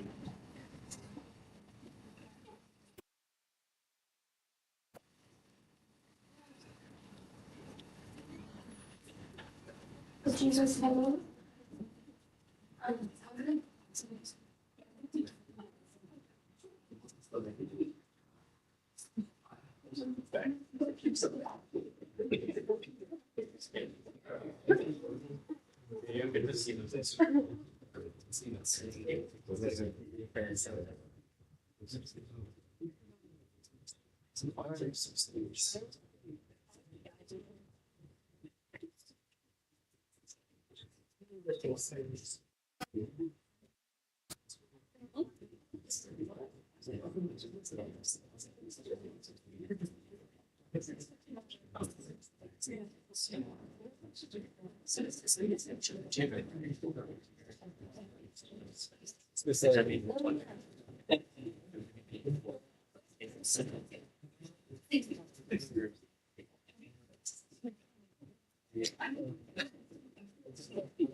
Hello. Howdy, my name is Grace Ann Roth. And this is our project NeoNest, an improved NICU incubator. So the problem that we've chosen to address for this competition is that the NICU is a jarring environment for babies that are already stressed, sick, and unused to an environment different from the warm and dark atmosphere of their mother's womb that they've been developing in. Incubators are made of transparent plexiglass, and the lighting in the NICU is very harsh, and they don't commonly use light cycling. But light cycling, or being able to see the light differences between day and night, is important for babies to be able to develop their circadian rhythm. And the circadian rhythm, in turn, is able to help babies regulate their temperature, heart rate, and sleep schedule. The circadian rhythm is the body's biological process in which that they can regulate sleep, hormones, temperature, and heart rate. And as far as the womb environment goes, it's a naturally dark environment that can support the healthy rhythm development of the baby. And for in terms of the NICU environment, it's generally like the premature babies are often exposed to harsh lighting, which can then cause complications with their visual systems. For our design, it is a cover specifically for incubator-style NICU beds. Our cover will consist of vinyl shutters that can attach to the side of the incubator, will be able to be pulled up and over, providing a dark environment for the infant. It is reminiscent of roll-out-ins, which are commonly used in Germany. Here is a CAD model. We wanted to kind of show the housing situation, how it would be on the placed on the cylinder, it'd be rolled up. And then here we've got the interlocking system of the shutters themselves. They would slide into each other. It would allow for flexibility while being able to maintain that shape as it goes over the dome shape. Similar to, like I said, a garage door or the roll-out-ins. And in addition to that, we would be able to offer varying levels of closure, allowing for more of a customizable experience for full darkness or to all the way light and anywhere in between. We wanted to compare our model with the existing solutions that are currently in the market, and we noticed that the existing solutions, they currently are incompatible in terms of the sizing and as well as they're not able to be like as much standardized, or they're not able to, they lack sterilization as well. And in terms of the operation, you must entirely remove it during the checkups, while ours is we aim to improve the standardized sizes amongst like all different sizes. And then we also want to incorporate medical grade materials, and then as well as be able to have the option to close it partially and open it at different various levels. And I would just like to point out that our device can be sterilized using hydrogen peroxide or alcohol wipes. It's actually going to be made out of vinyl. The aluminum fiberglass was a previous iteration of our design. That's not what it's going to be made out of. So these are the metrics we're going to be using to define the success of our device. So previous studies have found that newborns that experienced light cycling in the NICU often had a stay shortened by 16 to 17 days, and at a cost of about $3,000 per day per baby, this could save the hospital up to $48,000 per baby that uses this device. Also, it's good for the health of the baby. Babies with the cycled light often grew to be 500 grams heavier at discharge than babies with only the bright lights in the NICU, which is important for premature babies. As I mentioned, they can be sterilized with hydrogen peroxide or alcohol wipes, preventing the risk of contact with unsterile materials and possibly reducing sepsis, which is a huge problem in the NICU. As an added bonus, it can reduce noise pollution, so the vinyl shutters can reduce noise by 10 decibels to the inside of the incubator. And then finally, our roller shutter technology reduces the outside light penetrating into the incubator by 99%, as opposed to commonly used blankets, which only achieve about 58%. And these are our references, and I will hand it over to y'all for questions. Thank you.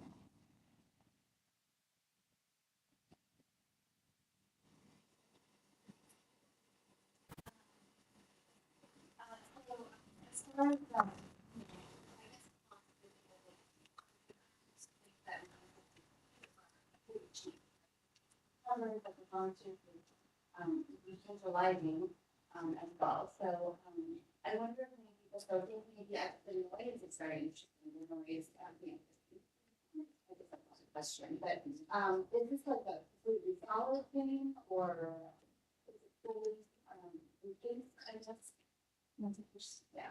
So during the ideation process, we had tons of these ideas that you're discussing as well. We thought about sound dampening or even using sound in a way to mimic the like daytime versus nighttime ambient noise or total noise cancellation. But we wanted to focus primarily on one task at hand. The full-fledged idea was to have the sides come up similar to like a mailbox. So it would go up and over, and then the sides would come up so that way it could be fully encased. But we wanted to focus on this mechanism for this presentation.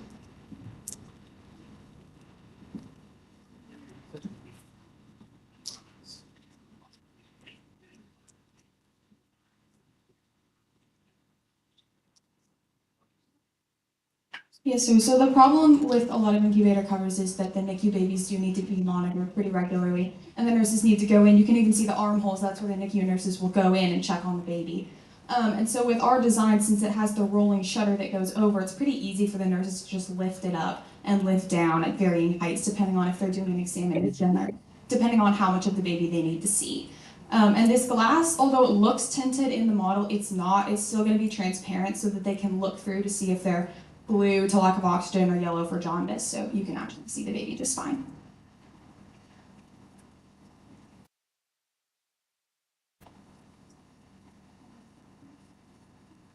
Thank you so much.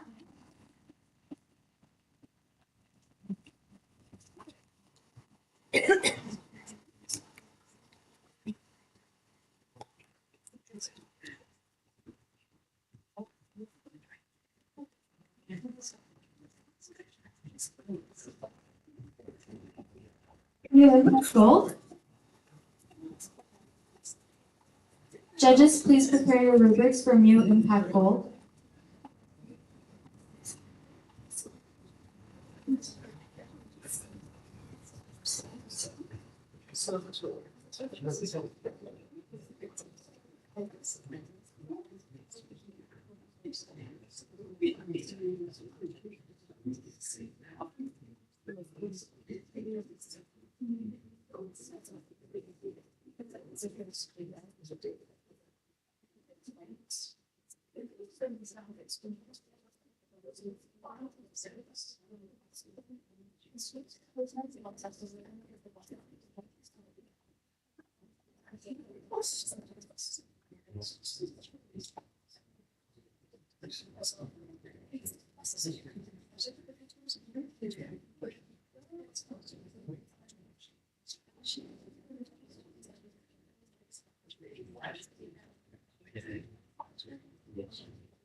Okay, the team is going to present now.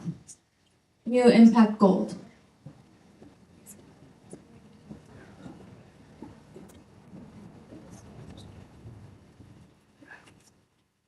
Hi, we are MU Impact Gold, representing the University of Missouri. I'm Diego. Kayla. I'm Lily. So, imagine you're a parent, you're sitting next to your daughter in the NICU. She was born 14 weeks early. She's smaller than your hand. Her lungs aren't developed to stay open on their own, so small prongs are placed in her nose, developing a constant pressurized air that physically holds her airways open in order for her to breathe. And this is called a CPAP. And without it, her lungs would collapse. But on day 4, the nurse pulls back the tape and shows you something. The skin between Sarah's nostrils has started to die.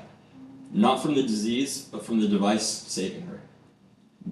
The nurse tells you this happens to nearly 9 out of 10 infants born with this disease. So that means that the solution is not entirely correct and accurate. And the current solution is where they have to monitor and change the interface between them every 8 hours. What she doesn't say, but what you'll find out later, is that this kind of injury doesn't always heal. Sarah's nasal cartilage is still forming. Sustained pressure at this stage can cause permanent deformity. Some of these kids need reconstructive surgery before they even start kindergarten. We think that's not enough. Premature birth is a major global health issue as around 15 million infants are born per year. 9 to 16 per 1,000 require continuous positive airway pressure. So a lot of the issues we found, however, with CPAP is that even though it is a viable resource, there are still critical limitations. Some of these include air leakage, which has a poor fit, which gives for pressure loss, and it provides risk of pneumothorax, which we have outlined in that image. Can you go back one slide, please? We also have that nasal injury is a serious thing, as demonstrated in that image. This can lead to, an improper fit can lead to skin necrosis, tissue loss, or permanent deformities. And this can occur in about 50 to 60% of neonates that are using the CPAP. Okay, and to address these challenges, we developed the compliant Nereal manifold, which is a nasal attachment that's designed to be connected to previous existing CPAP machines. And this device works by gently expanding and creating an internal seal within the nostril. And by by completely concealing that nasal cavity, it blocks any flow from leaking and also maintains the CPAP pressure.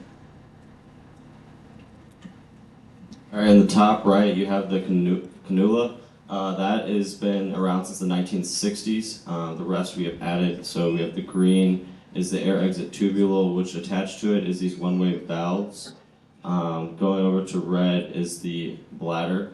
In this model, it is inflated. If you're looking at the cross-section, there's an L that shows it being inflated. Keep looking at the cross-section. You see how the air enters the nasal cavity, going through the cannula. It exits through the one-way valves, through the air exit tubule, and this helps reduce leakage. So what we aim to demonstrate in this diagram is that our device can be implemented and integrated into the current bubble CPAP process that is used just with prevention of the risks that this already comes with. So as you can see on the left-hand side, I have included where exactly our device would fit in, and then a closer up view is provided that points out each of the components that we pointed out in the last slide. And as you can see, the balloon that would be in there, the bladders are inflated with paint.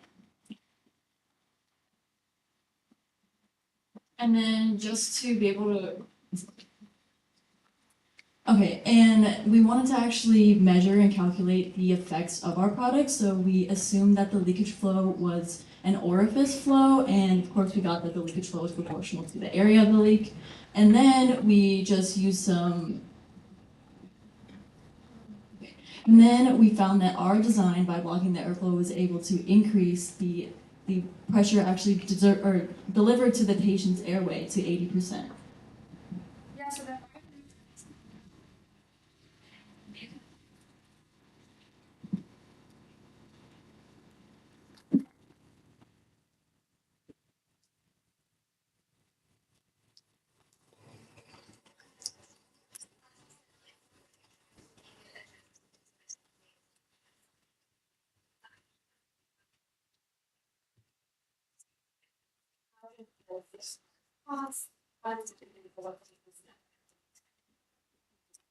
So what we have currently, as you said, we have those prongs, and those go in there, and basically for micro movements that will cause, the friction, it'll cause the rubbing of the nasal cavity. The way that this is different is that it uses that pressure and it doesn't allow for that movement. And then also when you need to take out, that also causes movement, and anytime they get moved, that also raises their cortisol levels, that makes them just become way more stressed. So in whole, when you would need to, use something to get the mucus out. In that case, you would deflate it, and then you would get the mucus out, and then you would not need to remove it, which they usually do. And it also would cut down on cost because whenever you remove it, sepsis, there's always prone to infection. So that's kind of how it is different from what we currently have and how it helps. And then the material as a whole is less than 100 millimeters of volume, so it's relatively about $2.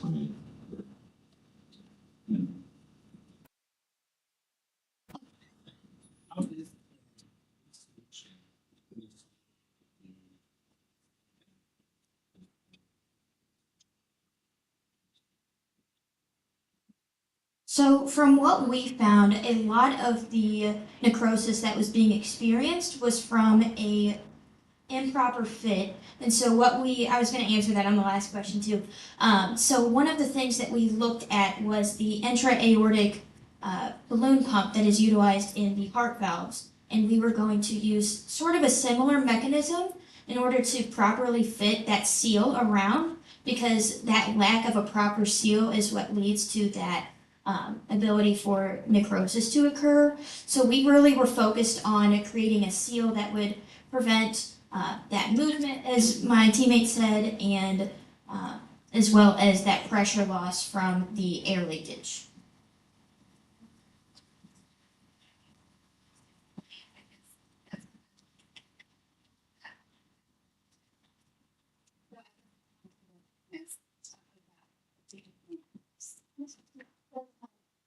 Thank you.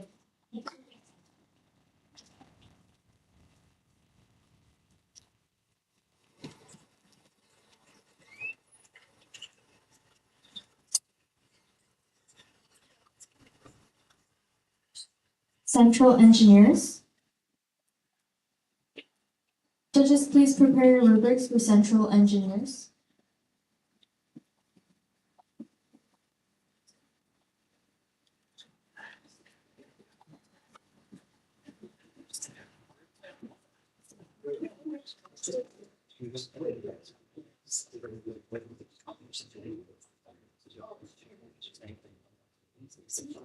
Hello, we're Central Engineers from the University of Central Oklahoma.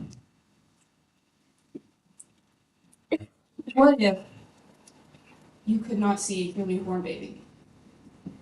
You have this beautiful baby, but you can't see. And it cannot see you, and you would comfort it. A Cleveland clinical study shows that 1 in only 10 babies are born prematurely. Neonatal babies, they're already born into these high-stress environments because their organs are so underdeveloped. These underdeveloped organs cause all these heart and respiratory issues that you've seen today.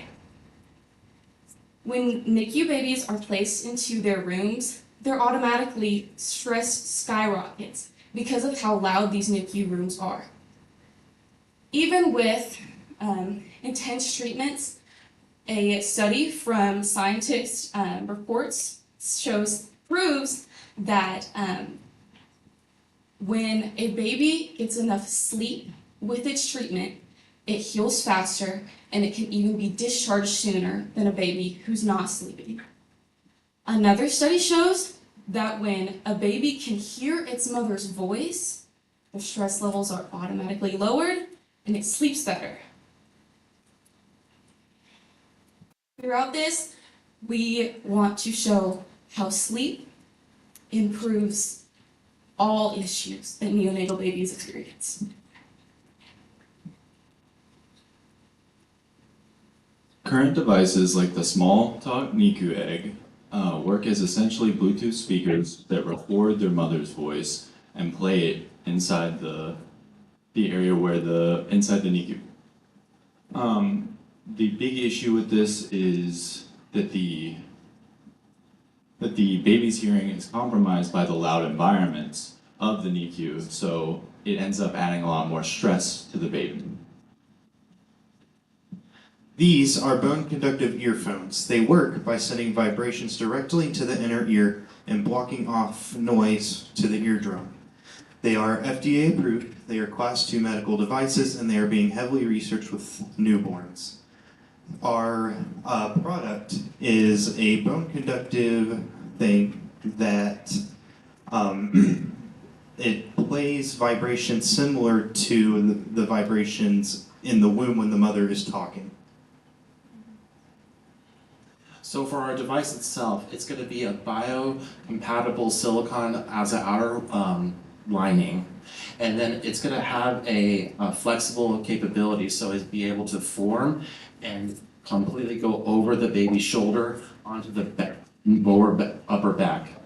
Now there's the transfuser that's going to be actually doing the vibrations, producing the vibrations for the device, while the other side is going to have lack of skin irritation, or allow for not the lack of skin irritation.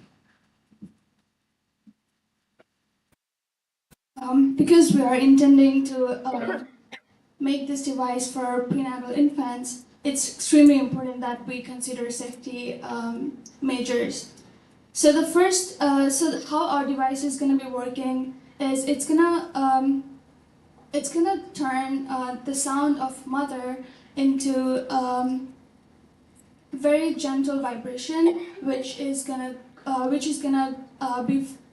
transmit into bones and tissues rather than direct airborne transmissions, which will help them not hurt their sensitive eardrums. And the second thing that we consider in our design was fragile neonatal skin. A lot of times when we just have to attach the adhesive or just even the materials that we use for tubes, it causes skin irritation a lot in infants. So that's one thing that we want our device to be more it's more safer to be used in infants. The next term that we wanted to have in our device was thermal safety for wearable devices, where it does not harm the infants with temperature control and stuff like that. Also, we want to keep our material in such medical grade that it's easier for us to clean them and reuse them in the NICU centers. In conclusion, the premature babies in NICU go through a critical stage of development when they are in NICU, and the sensory environment can hamper their neurological and physiological development. So.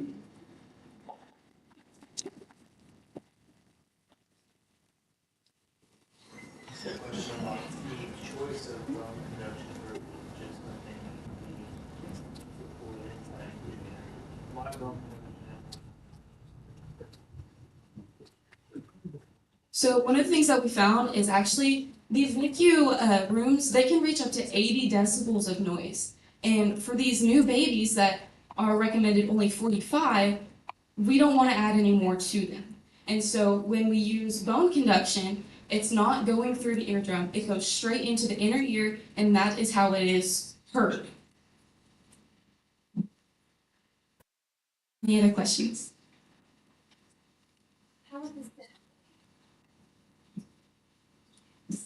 So it basically goes over the shoulder and it allows the transfuser to go right onto the back shoulder area, so it can have the vibrations, and it will be able to form and completely go over the shoulder, that it'll form onto the baby itself, where the healthcare provider can put it where it needs to be, depending on the needs for the baby itself.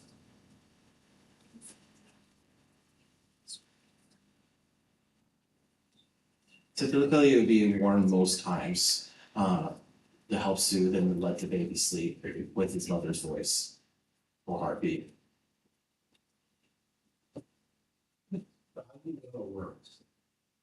We looked at studies to show that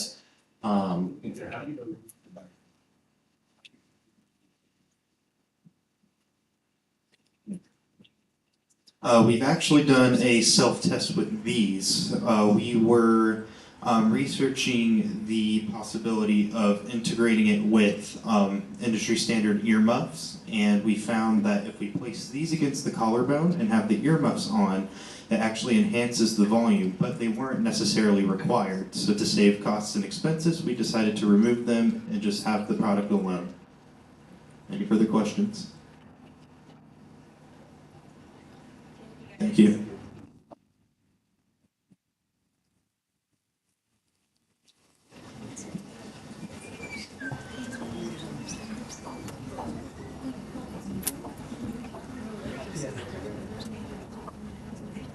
Big Hero 5.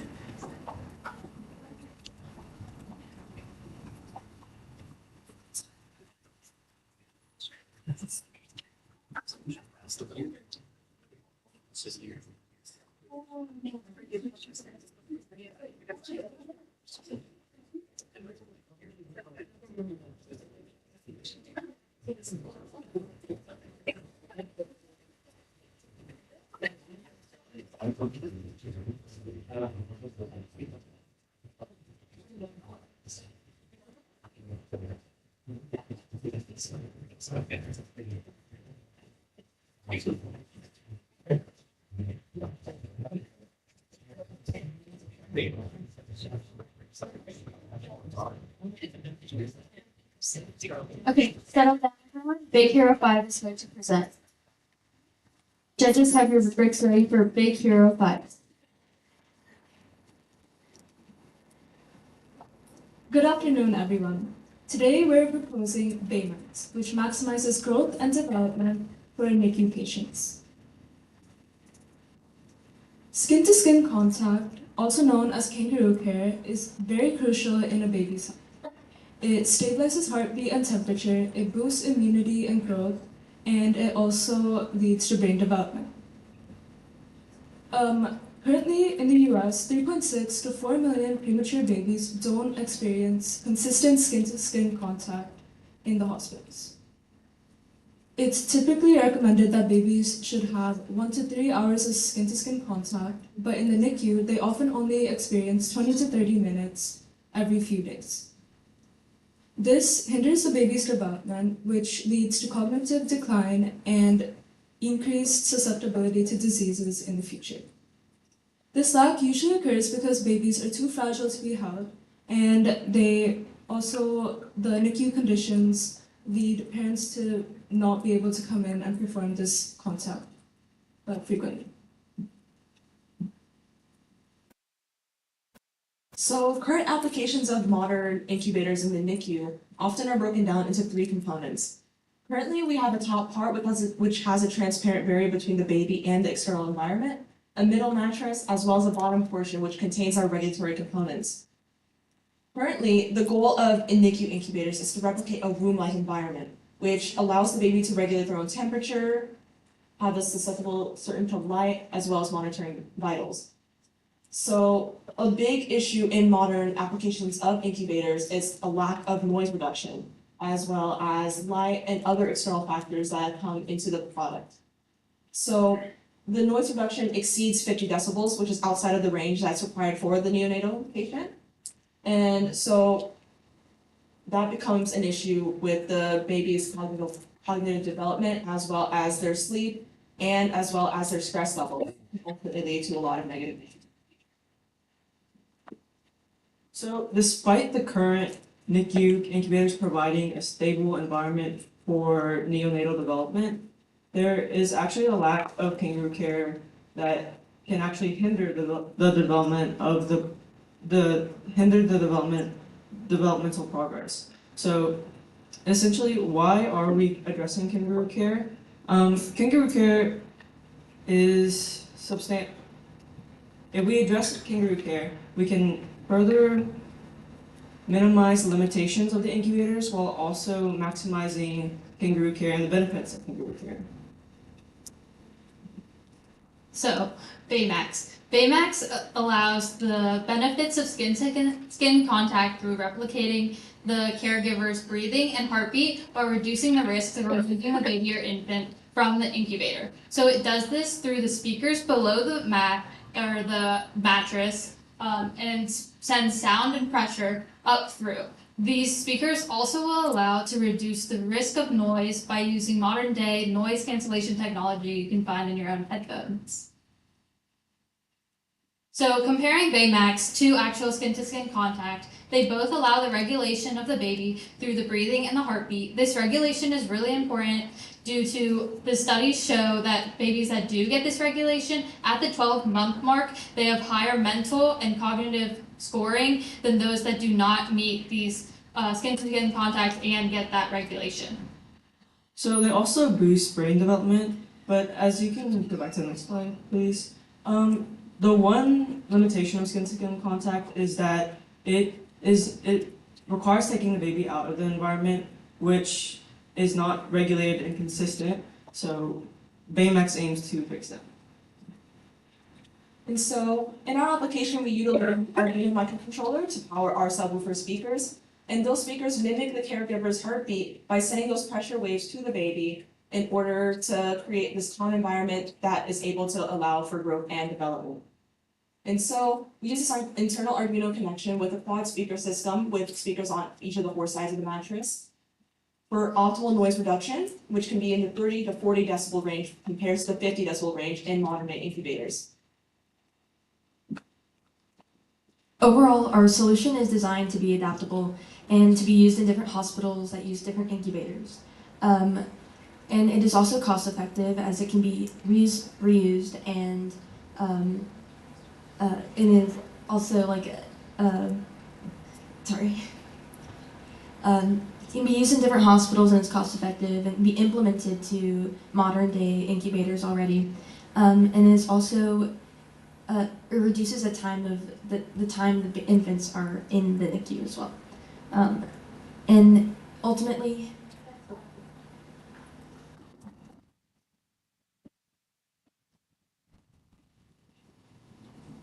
any questions? Our goal is not to take away that skin-to-skin contact between the parent and the child. However, it's meant to provide a 24-hour based system where they can have those full effects of the benefits of skin-to-skin contact. So in the times where the parent's not able to hold their child and provide their own version of skin-to-skin contact, we have this mechanical method which can still provide those same benefits while allowing the baby to not be taken out into the external environment, or be able to be there for those susceptible diseases out there and still have those maximum benefits required.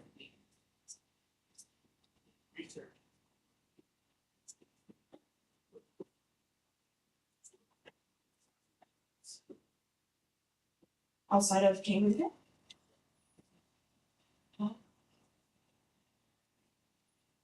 So one thing in kangaroo care, it's possible besides the heartbeat, there's also the warmth, also the voice of the mother, all of those things that connect the baby to the parent. Because ultimately there's stress between both the parent and the child is important for the baby's growth in the first place. So that's why we decided to focus on heartbeat, which is one of the main or the biggest component which ultimately impacts the baby's childhood development.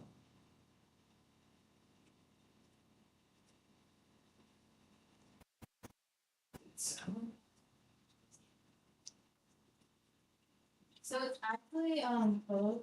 It's able to help replicate like the breathing and the movement of the breathing, which can help the baby regulate breathing, and then the baby also with the sound. And then additionally, the sound and the speakers will help with noise reduction through the noise cancellation. So, but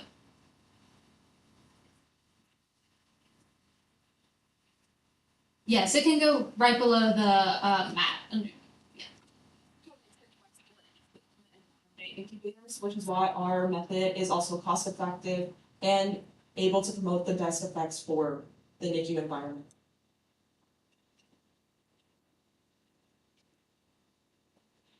Thank you for your time.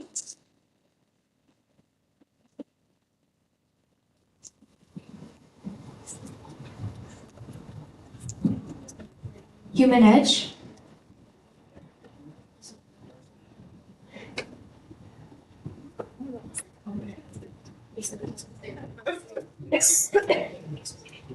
Judges, please prepare your rubrics for human edge.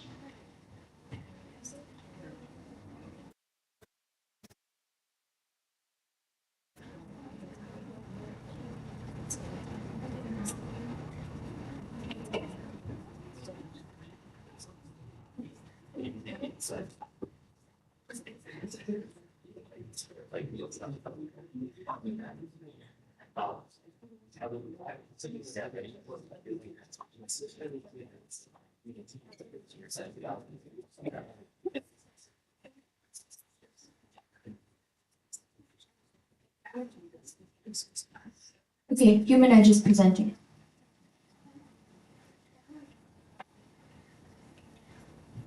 Good afternoon.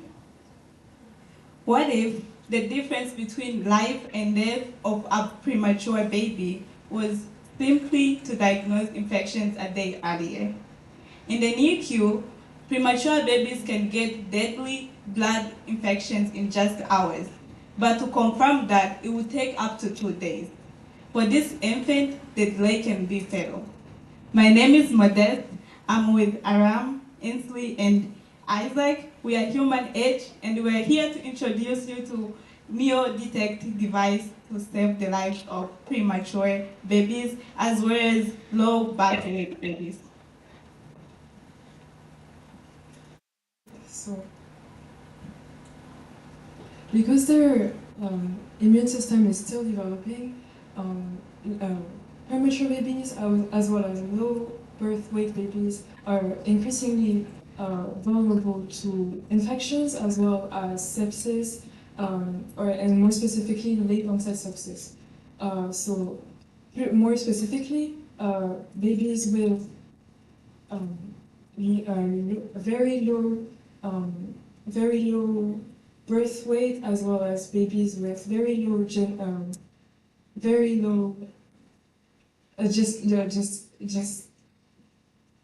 gestational age are particularly at a higher risk of sepsis, and that's about 40% of incidence rate and even 10% of mortality rate.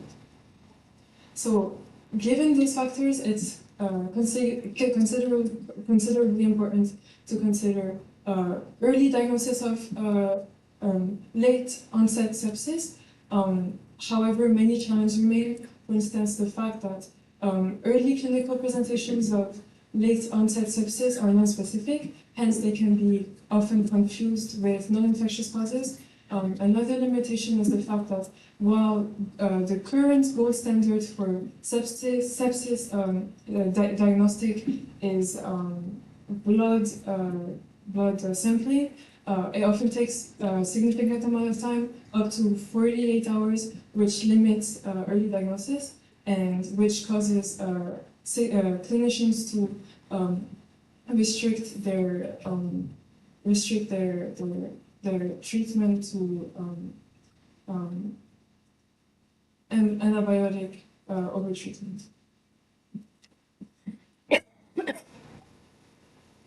There are different solutions for diagnostic blood infections. However, the gap remains in the fact that they are not designed for premature babies, and so they cannot be able to diagnose such low concentration of pathogens that can be found in very small blood volume of blood that you can find in premature babies because of their small vessels. However, our solution Neo-Detect can do it all with additional important feature of built-in detection model that allows point of contact detection, which is important for under-sourced resources. And so our next statement is a way to diagnose bloodstream infections earlier in the NICU infants for timely intervention in order to reduce neonatal sepsis rates. If there's anything you need to remember about our solution, is that it has two main parts. We use magnetic cell sorting to separate individual pathogens from the blood cells and then combine lateral flow assays with signal amplifications to display infectious pathogens that are present. So the first step of using our device is just taking the blood sample into the first inlet. We will have a second inlet for the magnetic nanoparticles. Those will mix in the microfluidic pathway. Then we will use the diffuse of magnets. We will be able to separate the blood from the pathogens and use ELISA technology to visualize the pathogen detection. For our CAD in this solution, the main challenge was getting housing for our chip to be used. We're planning on using a PC and an ABS mixture that will provide the strength and also affordability we need in our design. So for a brief look at the chip, we've talked about this a little bit. On the left side, we have our two inlets for the magnetic antibody conjugated nanoparticles, and we also have our blood sample inlet. They mix in the microfluidic system, which by length and size offers the maximum potential for contact in any pathogens that may be present between the two antibodies. Any bound pathogens will be stuck at this magnet, which at this point is on, and the rest of the fluid will direct into the blood collection channel. At this point, the flow diverter will switch so that the flow can go into our lateral flow assay, which we'll use to quantify, and then through buffer pushing, we'll get all of our pathogen into their respective test line. These are the 5 most common and problematic. Thank you.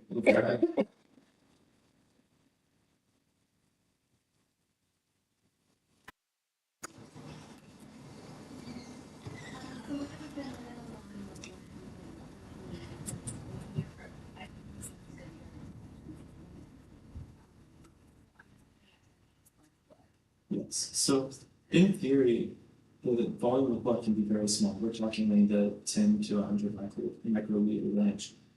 There is the issue of, do we find the pathogen within that volume of blood, which is something that has to be assessed, and with the clinically significant amount is. However, the amount of blood can be drawn from something as simple as a heel prick, or taken from a blood draw for other reasons and added to this.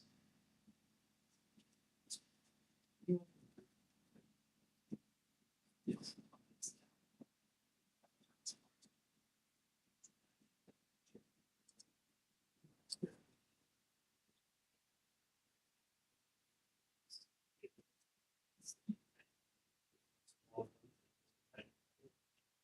So it's a little bit of a mixture of that with another component. So we do need to have a very small blood sample for this patient population. But additionally, even with current PCR technologies, those are still going to require additional antigen susceptibility testing, which are still going to take upwards of 24 hours. So kind of the novelty of our device is combining both the pathogen separation and detection within one device that is going to lead to detection in a matter of hours instead of, 24 plus.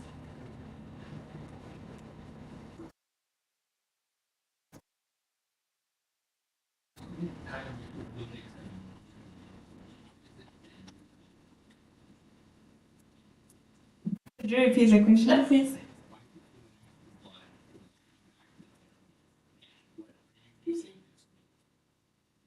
Thank you so much. So this idea was actually coming from like a predicate idea that is in research, and it has shown that we can use magnetic lipid nanoparticles to separate each pathogen from blood, because these lipid nanoparticles, they have binding proteins that are attached to them, and as the blood that it contains the pathogens, then the pathogens can be bound to their corresponding binding proteins, and that way we can be able to detect even that low concentration of pathogens that usually is the gap. Thank you so much.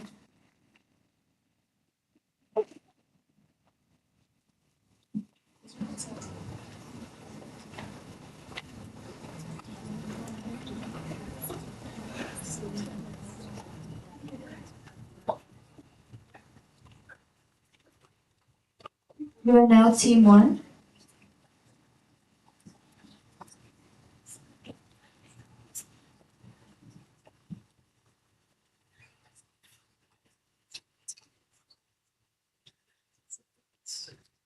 Hey, we know that sensitively we do have the career fair scheduled to start soon, but we're looking by 15 minutes since the other room is also like a little bit behind. But we're gonna adjust like the start and end time as well. And there also is the block schedule for the networking fair, so that's uploaded into the box. Just check which networking block that you're in. Thank you. We'll make an announcement and put it in the group name.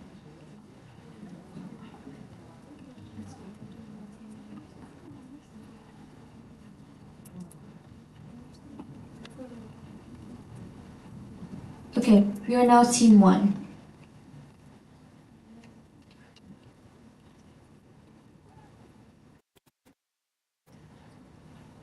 We are UNL Team 1. Our medical device is called BLUE, Blood Flow, Lung, and Universal Education System. So the problem we're trying to solve with this is to design a device that allows for early detection and monitoring of respiratory distress syndrome and can be used in low-income neonatal facilities. So as we consider the anatomy and physiology behind this, the infant is just coming out of the in utero, it's getting oxygen through the umbilical cord, and then it comes into this environment where it's ex utero, it has to provide this oxygen for itself, and if the lungs can't provide that, then it's going to struggle with RDS. So a little bit of background about that. There's about 51.3% of preemies that are admitted to the NICU that have been found to have RDS. And of those infants with RDS, about 1 million die annually, and about 20% of global RDS casualty rate.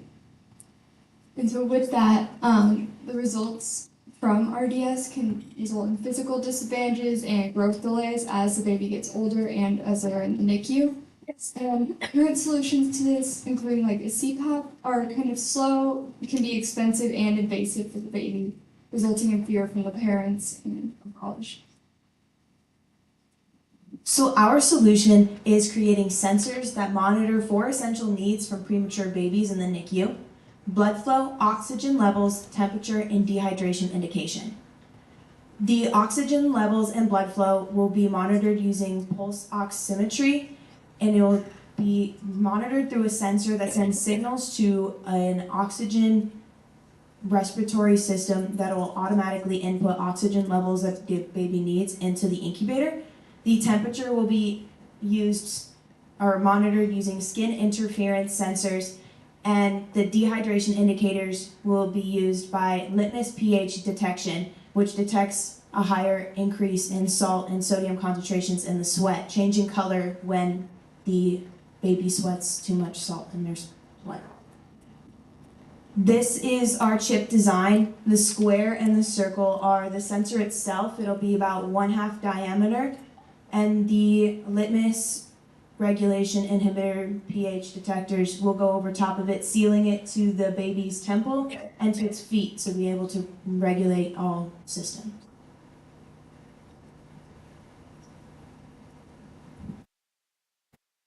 So as we consider this device, we want to consider how can we get the baby in and out of the hospital as quick as possible, and we also want to consider this detection, early detection is going to be super important and super helpful to the baby. And so as we were thinking through our device, we considered biocompatibility, we considered ISO standard 10993-1. With that, we considered how can we make this sterile, like free of microorganisms, how we're going to measure whether or not it's sterile. We want to make it safe, which is like non-invasive because this baby is in a new environment. And we want the accuracy to be within standard deviation of what other devices would measure. So some of the similar devices is the Owlet sock, which can measure sleep activity and oxygen levels. It is it's successful in measuring that, but it can take information and use it as public demographics. And the other is a patient monitor, which is a large device which is not easily transportable, and it is durable, and it's used in hospitals, and it can be up to $5,000. So why ours is better? We want ours to be more private, and there's less setup and less wires, that are like attached to the baby and can provide more accurate readings because the baby does not have to, the baby would not be messing with it as much or like kick a sock off.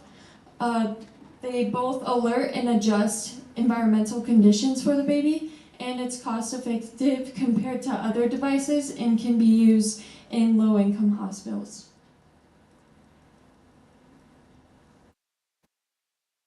Okay, any questions?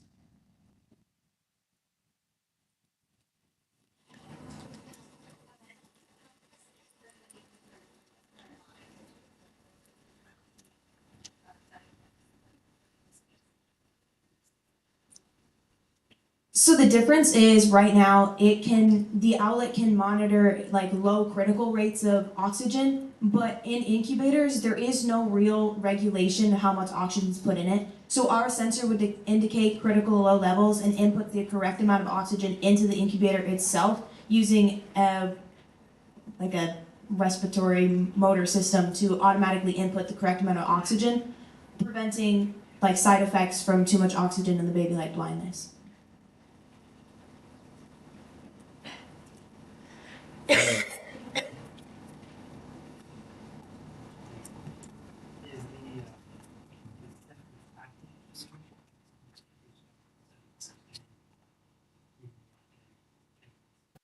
So the sensors themselves are reusable and sterile using, and the pH indicators that would change colors will be disposable, and you can buy them in like bulk packs because.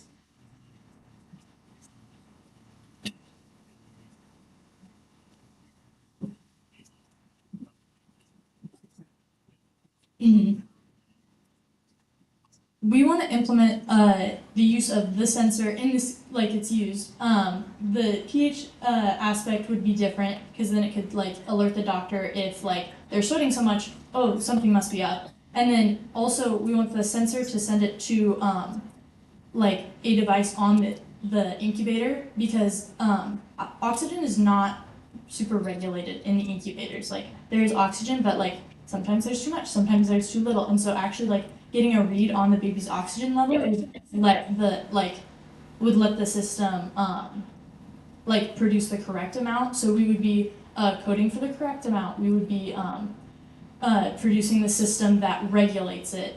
And so that the sensor is already out there, but we would be making it a system as a whole.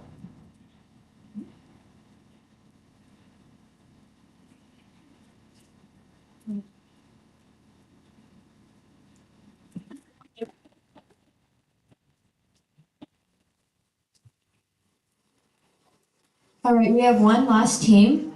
I believe it's Hi Barbie, Hi Ken. Yeah, Hi Barbie, Hi Ken.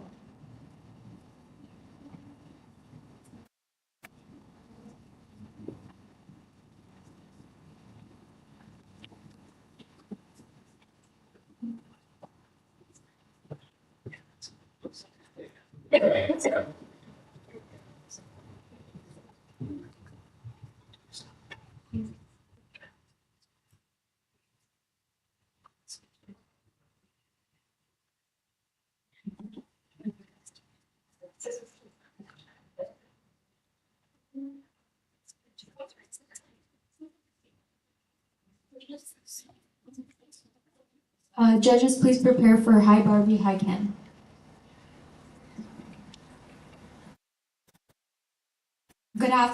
Good evening, everyone. Our project is catered towards neonatal jaundice, and we're trying to help make phototherapy treatment accessible. My name is Avika, and we're the team Hi Barbie. Okay, so what do we imagine when we think of a NICU? We imagine cables, machines, and this is just a screenshot I got out of Google when I Googled NICU. But in reality, these are NICUs in a lot of underserved communities, especially in low-income regions in South Asia. So with our product, what we're trying to do is bring phototherapy treatment to these underserved communities and make it accessible. So our focus is neonatal jaundice, which affects 60% of infants born and up to 80% of premature infants. And it's basically the high buildup of bilirubin in the bloodstream. And unfortunately, like babies have an immature liver system, and so they cannot like excrete it themselves. And so this can lead to high levels of, it can lead to permanent neurological damage. And so the current gold standard is phototherapy, which exposes blue light to the infant, which breaks down the bilirubin into water-soluble photoisomers, which can be excreted without the liver itself. And the most effective range for this is 460 to 490 nanometers.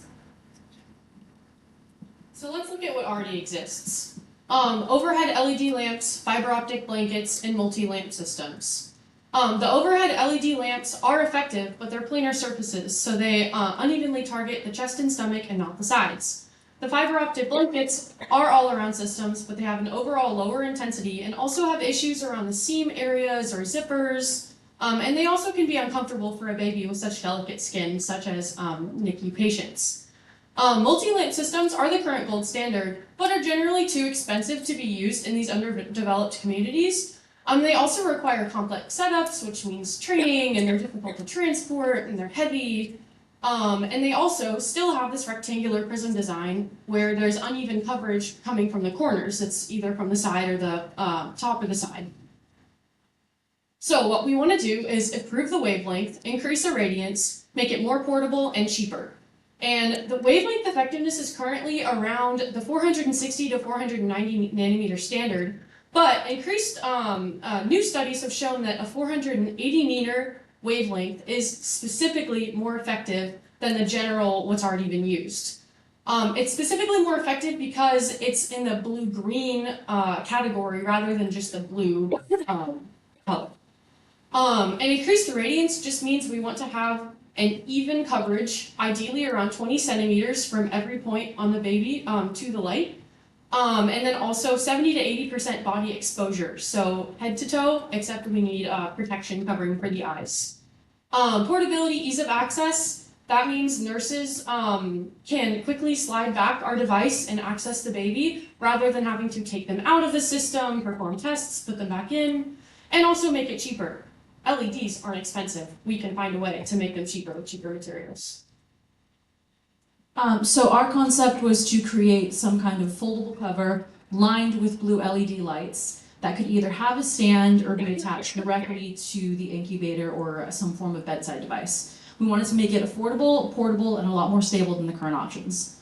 We took inspiration from how current strollers are designed with that sort of fanning opening that you can pull open and then close back. So this is our design. It's collapsible due to its accordion-style folding. It's non-invasive, and the infant doesn't require any additional restraints or attachments. It's very easily removed during any form of medical emergency, and it saves space by being able to completely collapse in on itself. So here is our panel by itself, and here is it with a stand.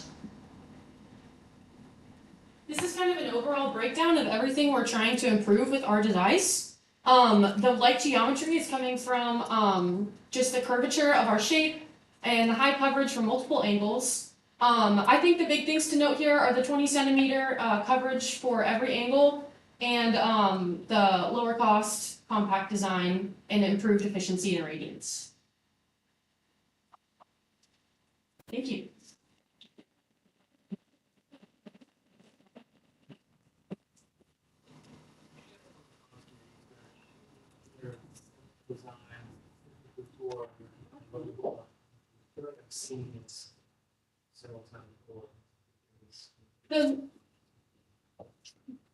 The main things we saw were the flat overhead panels. Those are accessible and parents can buy those straight away. But the curvature has not really been done. We haven't really seen that before. And also the increased wavelength, that's the new study that came out in 2022. And from our knowledge, that hasn't been widely implemented yet. Yes, the irradiance and brightness is possible, yeah, to implement. What we did see very early in our brainstorming that kind of connects more to the low-income communities that you had mentioned It was actually Africa's idea. It was a thermal regulation blanket for babies. I don't know if like maybe that was what you were thinking of. Yeah, but the thermal regulation blankets and the fiber optic blankets, those are often combined. And it is a really great idea because it does provide blue light, but not quite as bright, or not brightly, Not on the entire surface. not with a high enough efficiency, because it's just not bright enough and not strong enough. And so our goal is to create something that's stronger.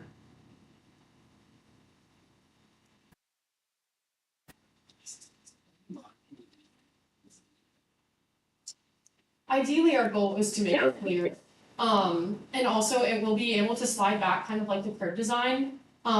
So it will be able to be slid back into the corner.